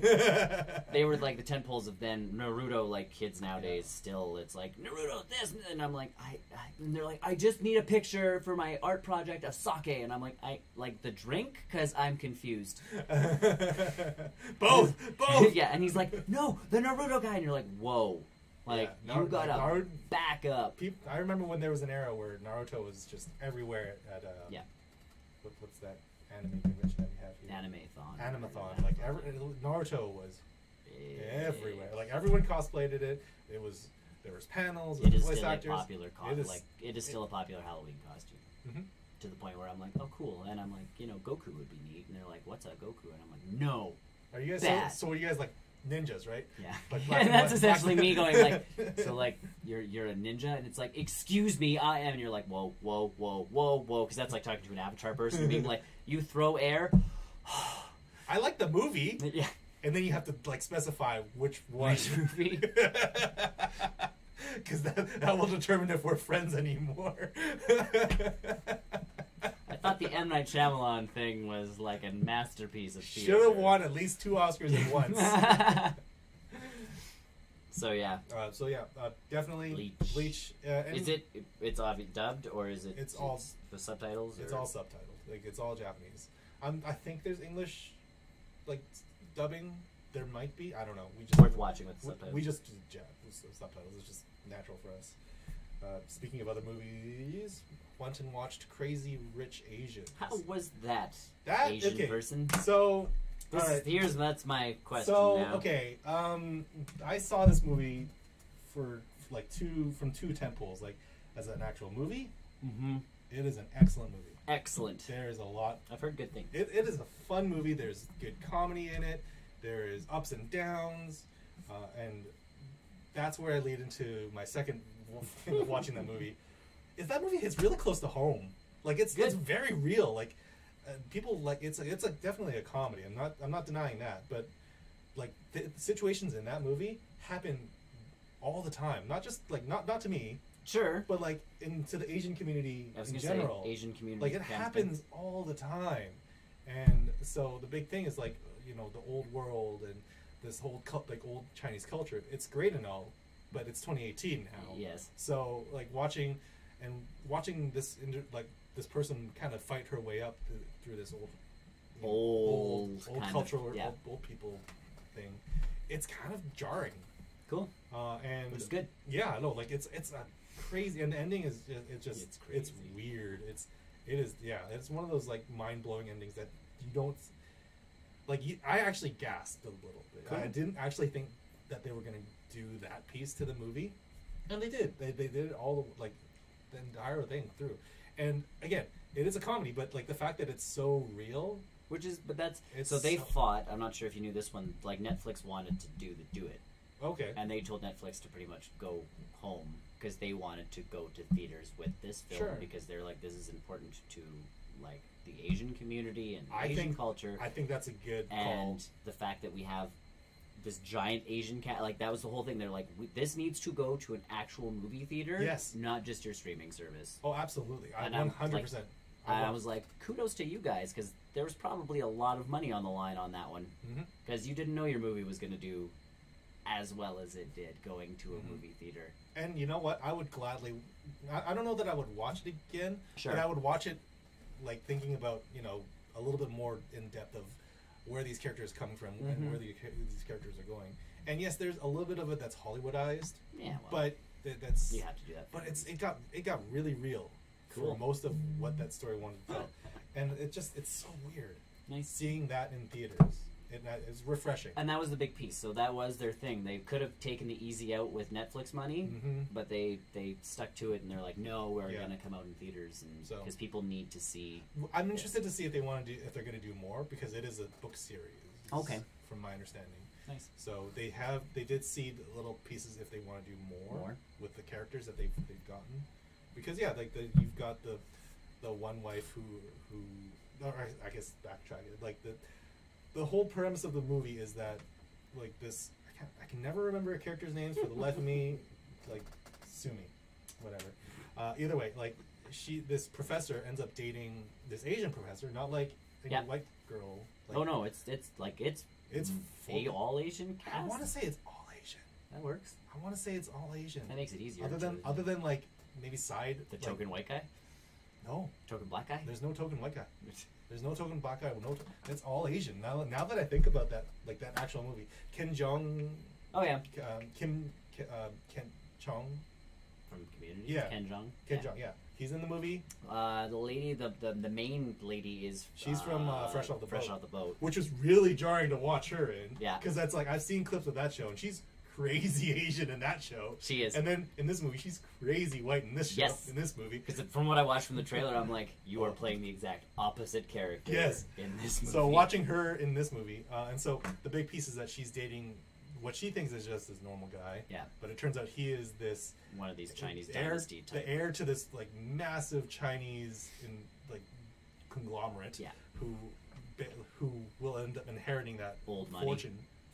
Like not just fortune, but like that company, like they do a lot of real estate and things like that in Shanghai. Yeah. And so the big piece is that, you know, he shouldn't be dating, let alone marrying someone so like low. that. Yeah. So it's very topical. Nice. And like it's cool. Like for that movie to exist. It's big. It's and I'm glad it did so well. Like that's the thing is, all of a sudden it's like top of the box office, and I'm like, what else came out? And it beat some movies. It decimated stuff. And some stuff that I thought was going to do better than it, personally, just because I'm sitting there going, I don't know how many people are going to go see this movie. And I'm really glad people went to see this movie. Yeah, like Anthony and I, like he called me up. He's like, you want to see this movie? I'm like, I guess we should. We're both Asian. We should try it. We should do our part, right? We should do this thing. And yeah, we both left the theater like holy shit. Like that culture is real. Like this movie did it. It's cool in that they can capture that though, and again, that just we have to get more movies. Yeah, it's like I don't want to say that Black Panther started it. With that sort of. Well, actually, what's that one that won the Oscar? The Something You're a Slave or something. Oh, that one started it. I think. Sort of. Yeah. It's just nice. But like we have to get out. Like Tyler Perry makes those movies. for African American, like it's all African American casts and this and that and everything. They're horrible movies. Yeah.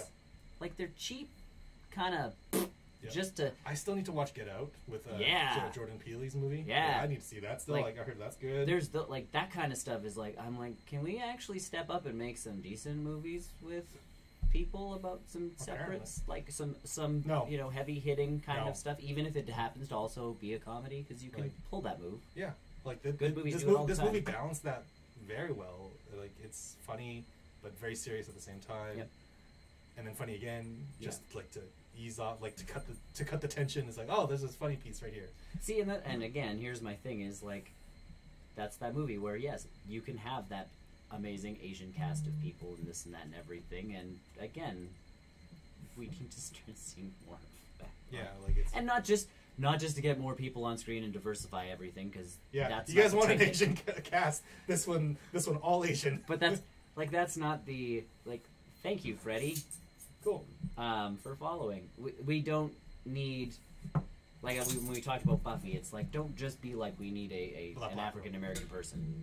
Be like we are open to all sorts of casting, which is what we have to start doing for everything.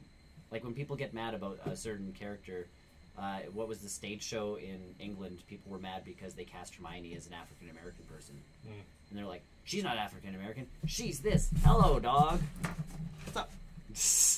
I got you."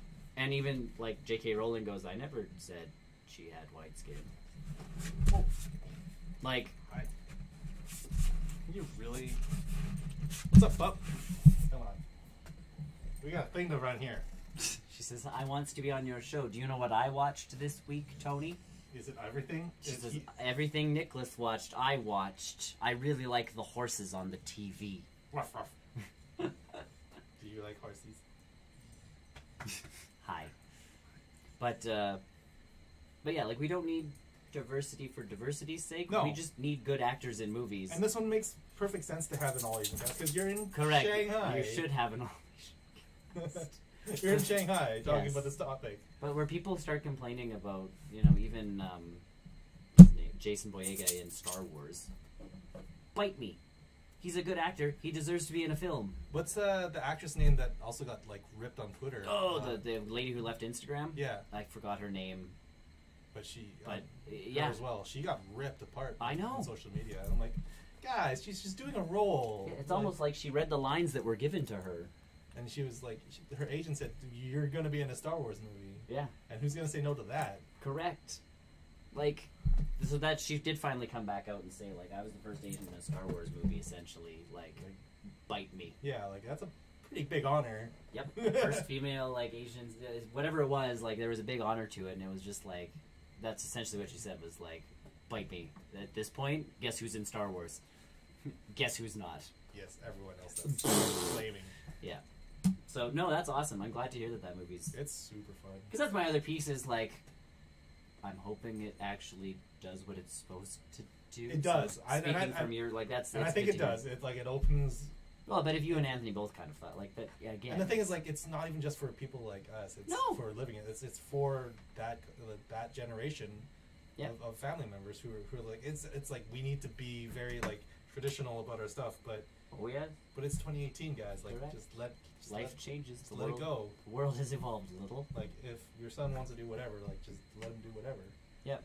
And again, it's nice to see it from that side of stuff. Because even you get that big fat Greek wedding movie. Mm-hmm. Well, Greek people fell head over heels because it's that is our family. Mm-hmm. So it's nice to actually start getting more than just the Western European and Western, white people doing oh yeah, that's totally my, sorry to say this to those who don't know this yet, but there's a lot of other people in this world who are large numbers. It's almost like there's a lot of Asian people out there. Yeah, yeah. Crazy. Yeah, yeah. Not just China. No. But it's cool. We're everywhere. But it's cool that actually hits. I like it. I'm glad. I have to see this film. Mm-hmm. I had to see it before. Now I really have to see this. Oh wait, this is a DVD rental. It is definitely. It's still. I think at the end of the day, it's definitely one of those like Netflix movies I'll rent it. or at home kind We'll of thing. definitely That's what I'm saying. like Like at home, it's fine. Yeah. You don't need to see it in theaters. I don't need the big like sound effects and No, not really. I don't need the seats, the D-box seats. Have Yes. you heard what they're doing now? What about Cineplex is putting 13 new theaters in across Canada. Okay. Not only are the seats gonna move, But not only is it in 3D. is someone gonna punch me in the face anytime there's action? Pretty much. Just some guy walking across the aisle. Action sequence. Action sequence. Action sequence. It's gonna smell. It's Oh. gonna hit you with liquids. It's gonna hit you with. You mean 4D? Yes, they're going the 4D route. You know China's had that for eons. So is Disney. And Disney. I don't think I want to watch a full movie like that though. What if it's like? Why do we need that? I don't. That is my. 3D is like the most I'll do. I think. Yeah. I don't need anything more than. It's kind of nice sitting like 2 seats behind the D-box seats. Those were my budget D-box seats. Yeah, because you get the rumble. I call But those, you don't have to do this. I call it my budget D-box seats. Like my popcorn's not flying everywhere. I And like it doesn't sitting. and it doesn't cost an arm and a leg. Yeah, it's so the same price. yeah. Budget D-box. If I you get go, a little. If It's you go like in front or behind it. it's like a rumble on a controller. It's perfect. Yeah. Yeah, I love it. Yeah. I'd rather sit there. Yes, I don't want my seat to move. I always do budget D-box if I can. Yeah, but that's my thing. Like Disney, I like because you get a half hour and it's meant to be that kind of movie.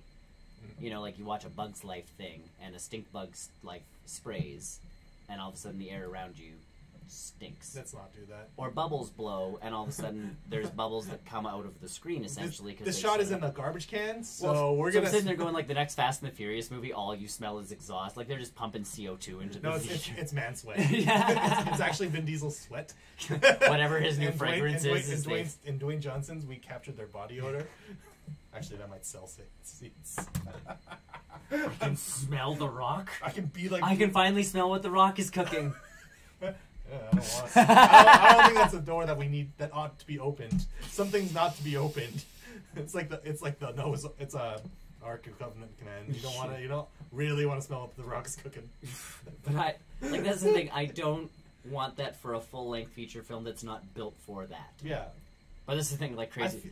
I will hope that like one of those movies gets really big and they're like we have to put it in the 4D film and it's like what are we gonna make it smell like? And it's like I don't know, Romantic comedy. What does China smell like? You don't want to know what. You don't want to know. The movie was ruined by the experience when I had to actually Now it's smell what was going on. Now it's a romantic comedy. What do we have to do during the love scene? Yes. Yes. Yes. What? Was that KY?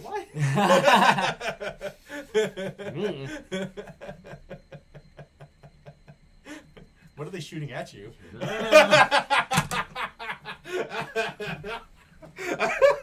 All right.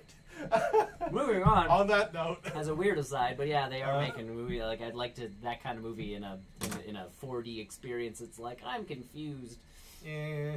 no, I'm good.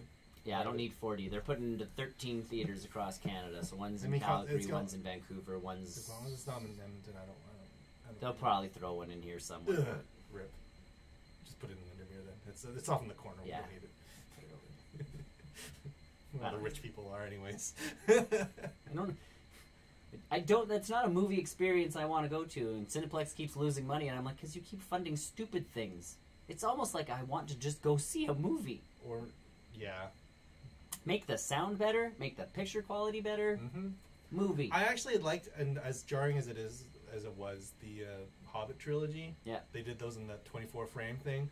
That was kind of cool. I'm okay with it. And Other was than actually- the movie. The movie was junk, but That's what threw me out of it the most was there's so many effects going on. But I think filming a movie like that would be cool. That would be really like doing. I'd like them to reinvestigate that, like that 24 frame Yep. thing. Like it felt really weird. It did But feel it's weird. cool. It was in a cool way. Like the scenes where they're just sitting and Talking. Like, it felt like they were right there. it was good. It felt Even the light action sequences were all right too. yeah. But as soon as I got effects heavy, because the effects they did a horrible job on. It's like you can tell that was just like a paper on Yeah. the background. Because I like that. Like that's where they should be headed with. Yeah, like as Cinema. far as I know, like the Hobbit trilogy, They did it, those the only ones that did that. and unfortunately, because so It many will- people complained. Yes, and it will die with those movies. Yeah. unfortunately. Yeah, it's one of those. So we need to find James Cameron and punch him in the face for doing 3D. Yeah. Like, why did you popularize 3D? It could have been something way cooler. Do this thing. Well, I still love Christopher Nolan for wanting to film with IMAX as opposed to 3D IMAX, because he's IMAX like, I want a better quality picture than this grainy 3D thing I'm going to get. Yeah, And IMAX makes sense. Thank you, sir. Yeah, like not everything needs to be 3D. Nope. So. Either way. That's it for myself. Pokemon Go. Yes. I've been doing a little bit of Pokemon Go. Yes. The Ultra Unlock has happened. Yes. So basically backpedal about a week. Yeah. After the unlock started, a couple things happened. The Kanto Pokemon, so all the Generation 1 Pokemon, spawning in greater amounts until the end of October? Cool. Something like that. For the first week of the Ultra Unlock bonus, it was basically the legendary birds coming back. You could battle them in raids, you could try and capture their shiny variant. They had their exclusive moves that they had when they were available for whichever bonus that was for the time. But the big news, is that Mewtwo is available. It initially was available only as a EX invite only. Yep. Is now available for everyone to battle, regardless of an EX invite, from October blah blah blah to the end of October. So basically for a month of Mewtwo. Probably on October 3rd or 5th 30th. or whatever that Tuesday. No, but like to start off with. Yeah, I think it was like that October. Tuesday is or something. So basically, for a month, we were going to get Mewtwo available in raids for everyone who never got an EX raid pass.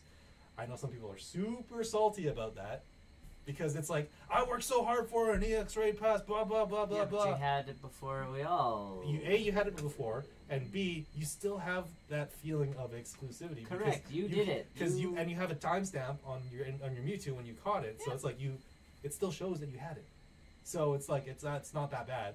I know as a silver lining to that, they are phasing out some of Mewtwo's moves. So if you have Mewtwo's before as an EX raid, you can have those moves, which are amazing moves for Mewtwo. Yeah. You can no longer get those moves on Mewtwo. So I made sure mine has that move before this big change.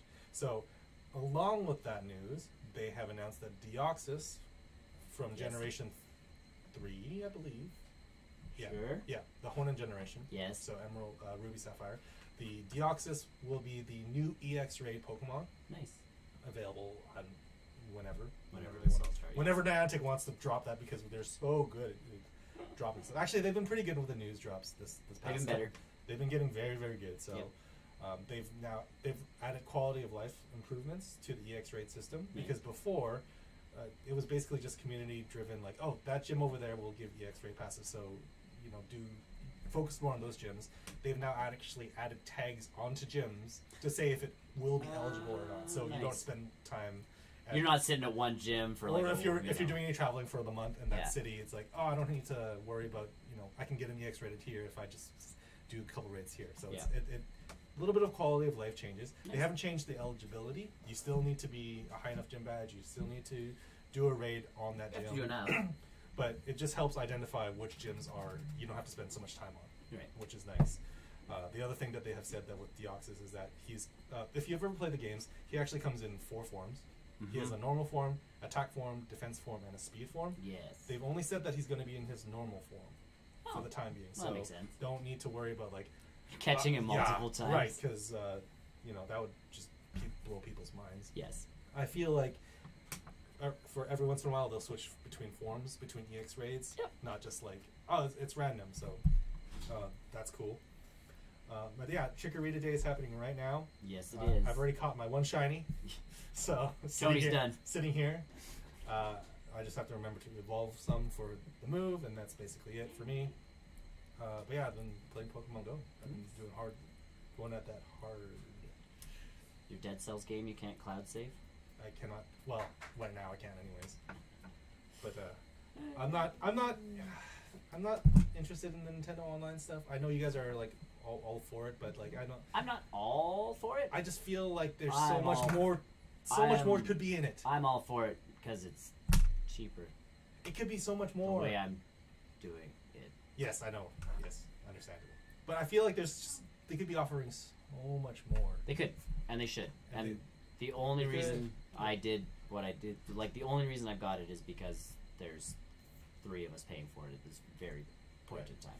And that was my thing, was I'm like, I'm not giving them full price for this service. I don't play online enough for one thing. That's, and the NES stuff is fun for about 5 seconds, I think. It's okay.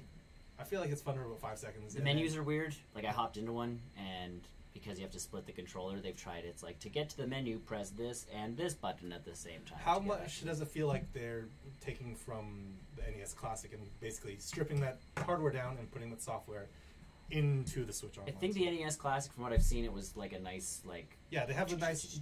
this one is legitimately just tiles. Right, but like, it's still the games, Yep. though. Like, that's what I'm thinking. Like, it's they just picked... They took the games, they took the suspend They've points. added a leaderboard. Okay. That's all right. And obviously online yeah, play, so I can sit there and, like, hit 2-player and connect to someone else playing. Like, and not a stranger, it has to be a friend. You can't just randomly, like... You can't play... Which kind of sucks for a game You can't River City ransom some randos? No, but it kind of sucks for a game like Dr. Mario, where it should, like, you can just hit 2-player and go online, and it will match continuously. Or is Yoshi on that service? Yeah, so yeah, you can continuously play Yoshi. Yeah, as an online game, that would make it stellar. So that's my thing is... There's so many pieces to it that don't make sense, but so many pieces that make sense. Paying this much money... Okay, paying what they want me to, even the $20 was still, I'm sitting there going, I feel like that's too much. So like, at some point, I will figure out if there's an absolute reason to. Yeah. I feel like Splatoon should have been a free online because, let's be honest, that's all that game is. Yeah, you're not playing the single player content in that game. You're either playing the online matches or you're playing. Well, that's what they were banking on. So Super Smash Bros. Smash is Bros. Be the big one. Yeah. That makes sense, though. That one... That's going to draw people into the online. I can see that. But when I play a game like Smash Brothers, I don't want to play with randos online. I want to play with you guys. I want to sit next to you guys and, like, yell at you and punch you in the face. I know. So that's my piece of it, too, is, like... The only game that I can justify probably getting it is if I pick up the Capcom bundle or a bundle, Capcom Beat 'em Up collection. Yeah. Because I definitely want to pick that up. Yeah. That's definitely on my radar right now. So that's kind of my thing. So I'm sitting there going, the cloud saves was big enough for me. And then the cloud saves is I can't back up Dead Cells. I know. I won't be able to back up Pokemon. So like they're working. So the only promising thing is they're working on Super Mario Oasis. You can't back up either, or Splatoon. Well, Splatoon makes a. They don't want you to mess with your rank, which is the biggest piece. So they're working right now. Same with Super Mario Aces, is you can't cloud save because they don't want you messing with your rank. So you can like just keeping the same rank. Yeah, it's like I'm still S or A or whatever the top rank is. That tells me that it's a lot to do with how the games are developed. Correct. So now what they're working on for Super Mario Aces is making sure that your rank is saved server side. Yes. Which makes it wasn't like that in the first place. That concerns me. As soon as I go online, that concerns me because then that means I can do it differently. It should just say Nick B rank or whatever on their server. That's all they need to save. Same thing Splatoon, like your correct, rank. but apparently it's not. It's saved on. It's a local save. It's a local save, which concerns me more. That's how people have been hacking Splatoon. Yes. Crazy, how they didn't think Dead Cells and Dark Souls makes a lot of sense. Dead Cells and Dark Souls make sense. Yes, to a point. Because Dead Cells, because it's such a heavy run-based game, you don't want people save scumming that. Mm-hmm. And that makes 100% sense. And I get that. Dark Souls, I don't. My big piece of that one is still like I feel like it's not like I don't want to like does multiplayer factor have like does it factor so much into Dark Souls because you can invade other people's games, can't you? Sort of. I think so. It's been a while since I've done that one, but like for those games that necessarily like I think it should do the Pokemon thing almost. Where, Pokemon, another one that makes complete sense why there's no cloud saves. But I feel like it should almost be like, your cloud save data wasn't like you're saving. It's automatically like, we're saving to your cloud too. And you know what? They have experience with that because when Pokemon came out on the DS and the 3DS and onwards, that had cloud save support. Yep. You could save your Pokemon DS games on onwards to the cloud. Well, the Pokebank or whatever, right? No. Or just the cloud. It was just their online. Oh, that's right. Remember the NFC or Nintendo Online connection, whatever. Yeah. You uploaded your cloud or save data to that cloud. Yeah. And they actually made a point of it when they ended up dropping the cloud save support or not cloud, the Nintendo Online connection. They're like, make sure you pull your Pokemon Diamond and Pearl and Platinum saves from the thing because it's going by. So they can do that. Yeah. Because personally, like playing Pokemon, and if to save I had to be connected to the internet, I'd be okay with that. But the thing is, if I'm playing out, if I'm playing away, it should automatically just sync when I save. Because that's the next time you hit the internet, it just automatically saves. It force saves your game, yeah, and then uploads at the same time. Yeah. That's what the DS and the 3DS games do. And that's all the what time. this should do. So that just tells me that the way that those games are developed isn't ready for this cloud stuff. Yeah. So we'll see. So the cloud save's all right. At the same time, on the surface level, I totally get why Pokemon doesn't have it. Yeah, I get it. On the surface level, I totally get it. Like, you can totally exploit that game if you... Correct. And even because I think Chris and I were talking about it. He goes, what, why? And I'm like, because essentially... If I catch a Pokemon... I catch something, I trade it to you. Yes. After I've saved, I trade you the Pokemon. Go back to my cloud. Go to my cloud, drop it back down. Now we both have that Pokemon. Yeah. And he's like, oh... And I'm like, that's it. That's like, why. That's why it always asks to save your game when you do trades and go online. It always asks to save because it synced at the same time when you saved. You had to. So that's I feel which like I'm surprised that doesn't do. Correct. That's what I said to him. I'm like, it always saved when you went to trade and afterwards, obviously, like doing Wonder Tag stuff. Same thing. Like you always saved before, it saved after, it synced it, done. Like I feel like that's why that. That's how we get around this entire problem. Hey. Well, let's be honest. It doesn't help. It helps, but it doesn't get around it. No, but nothing will get around it. Yeah, people always figure how to exploit Pokemon. Yeah, so I don't know. Like I said, for me right now, it's if I wouldn't have gotten it cheaper, I wouldn't get it. That's my only thing right now. But the NES games are fun. I'm not getting those $8 billion controllers, but $70 American. 60 US. 60 US. So 80 to 90 for us. Yeah. Yeah. No. Pass. Yeah. I mean that they look cool. Sure. But no. And someone's like, can't Mayflash or who all these other controller companies just come up even with like a corded version that we can plug into the USB slots on the Switch? Oh, so you can do that, can't you? I don't know. You can play wired controllers. I think you can. But that's everybody's like now like this is their time. Like start coming out with the retro link controllers again, essentially for the NES, and we can just plug them in and I'll play corded because it'll be cheaper. If I can get a $20 controller as opposed to a at this point $40 controller Canadian, like crazy numbers. Yeah, pass. So we'll see. And once they had Super Nintendo games, I mean, I'll pay them a fortune. And if they had N64 games, I'll pay them even more. And if they add GameCube games, they can just have my house. GameCube is the big piece. Like it's all they're working towards that. I feel. Yeah.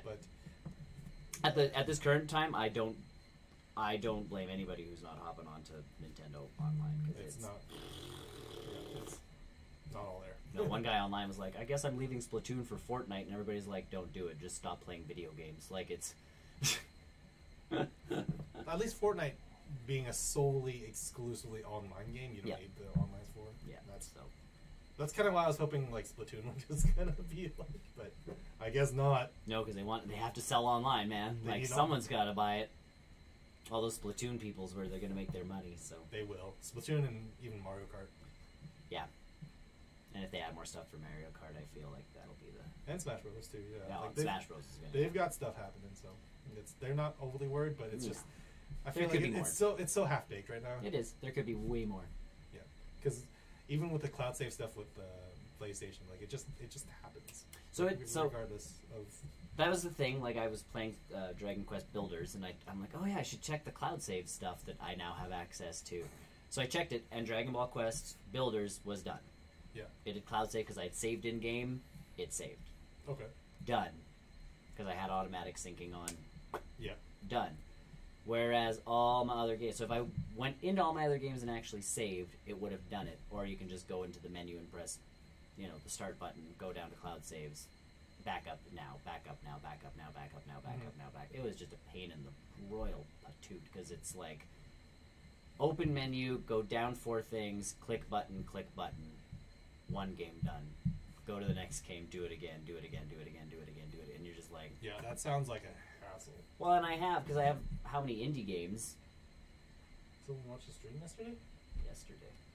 Thank you. Thanks. But, like, I have so many indie games. Like, I have 40-some games on my Switch. That took a while for me to be like... But at least now going forward, like when I played Dragon Ball, it'll save.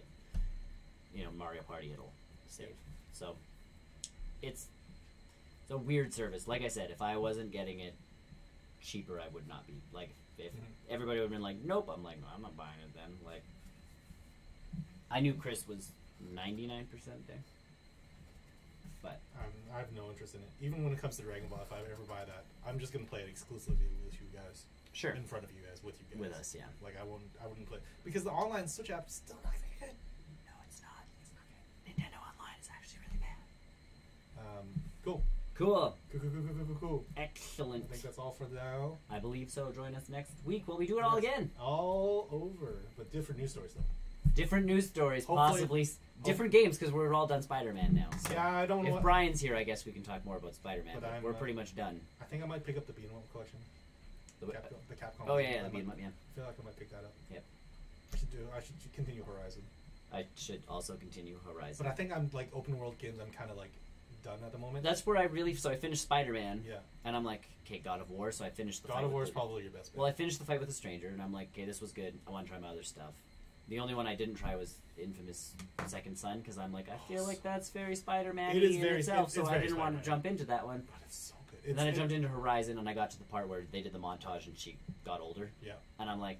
It's another open world. And I'm like, okay, I'm done with this one for now, because... And then I got to Uncharted, and I'm like, this feels better. I just need, like... a single-player guided tour experience. And then I got into the sports games, and I'm like, this feels even better, because I can just...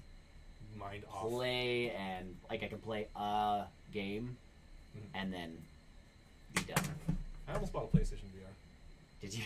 Almost. They're close. They're $250. That's Yep. not bad. It is close. I'm getting there. Wait for a bundle. I don't need a bundle. No, but like something. The headset that comes with something else. I don't need the bundle though. I have everything else already for it. Just need the. You can get what is the new one? The NBA 2K19 has. There's a VR version. You can play basketball. For realsies, Tony. For real? Yeah. IRL? Yeah. I'm like, that sounds auspiciously like a game I would be really bad at. Throws a controller. I'm already bad at basketball. I can only imagine if I have to be like an NBA player. That was a shelf. Yeah. Oh no. So either way, join us next week. Hope you enjoyed it. If you did, hold on, this one works. Yes. Come see us. Subscribe. Oh. Hit that like button. Yeah, we've been coned again. Hit the little bell icon. Yep. Were you outside? You were outside. If you want to, you can donate to us on Streamlabs. You can find us on other stuff, or you can join our Discord. Look, that button still works. Do push all the buttons. Yeah, join us on Discord where we talk about stuff, and you can actually tell us kind of what to talk about on the newscast, which is helpful. Yes. So Yes, it helps pointing stuff out. yeah, if you do want links to all that stuff, barrelrollnews.com. You find everything there. I think that's it. I think that's it. Join us next week. All right. Bye.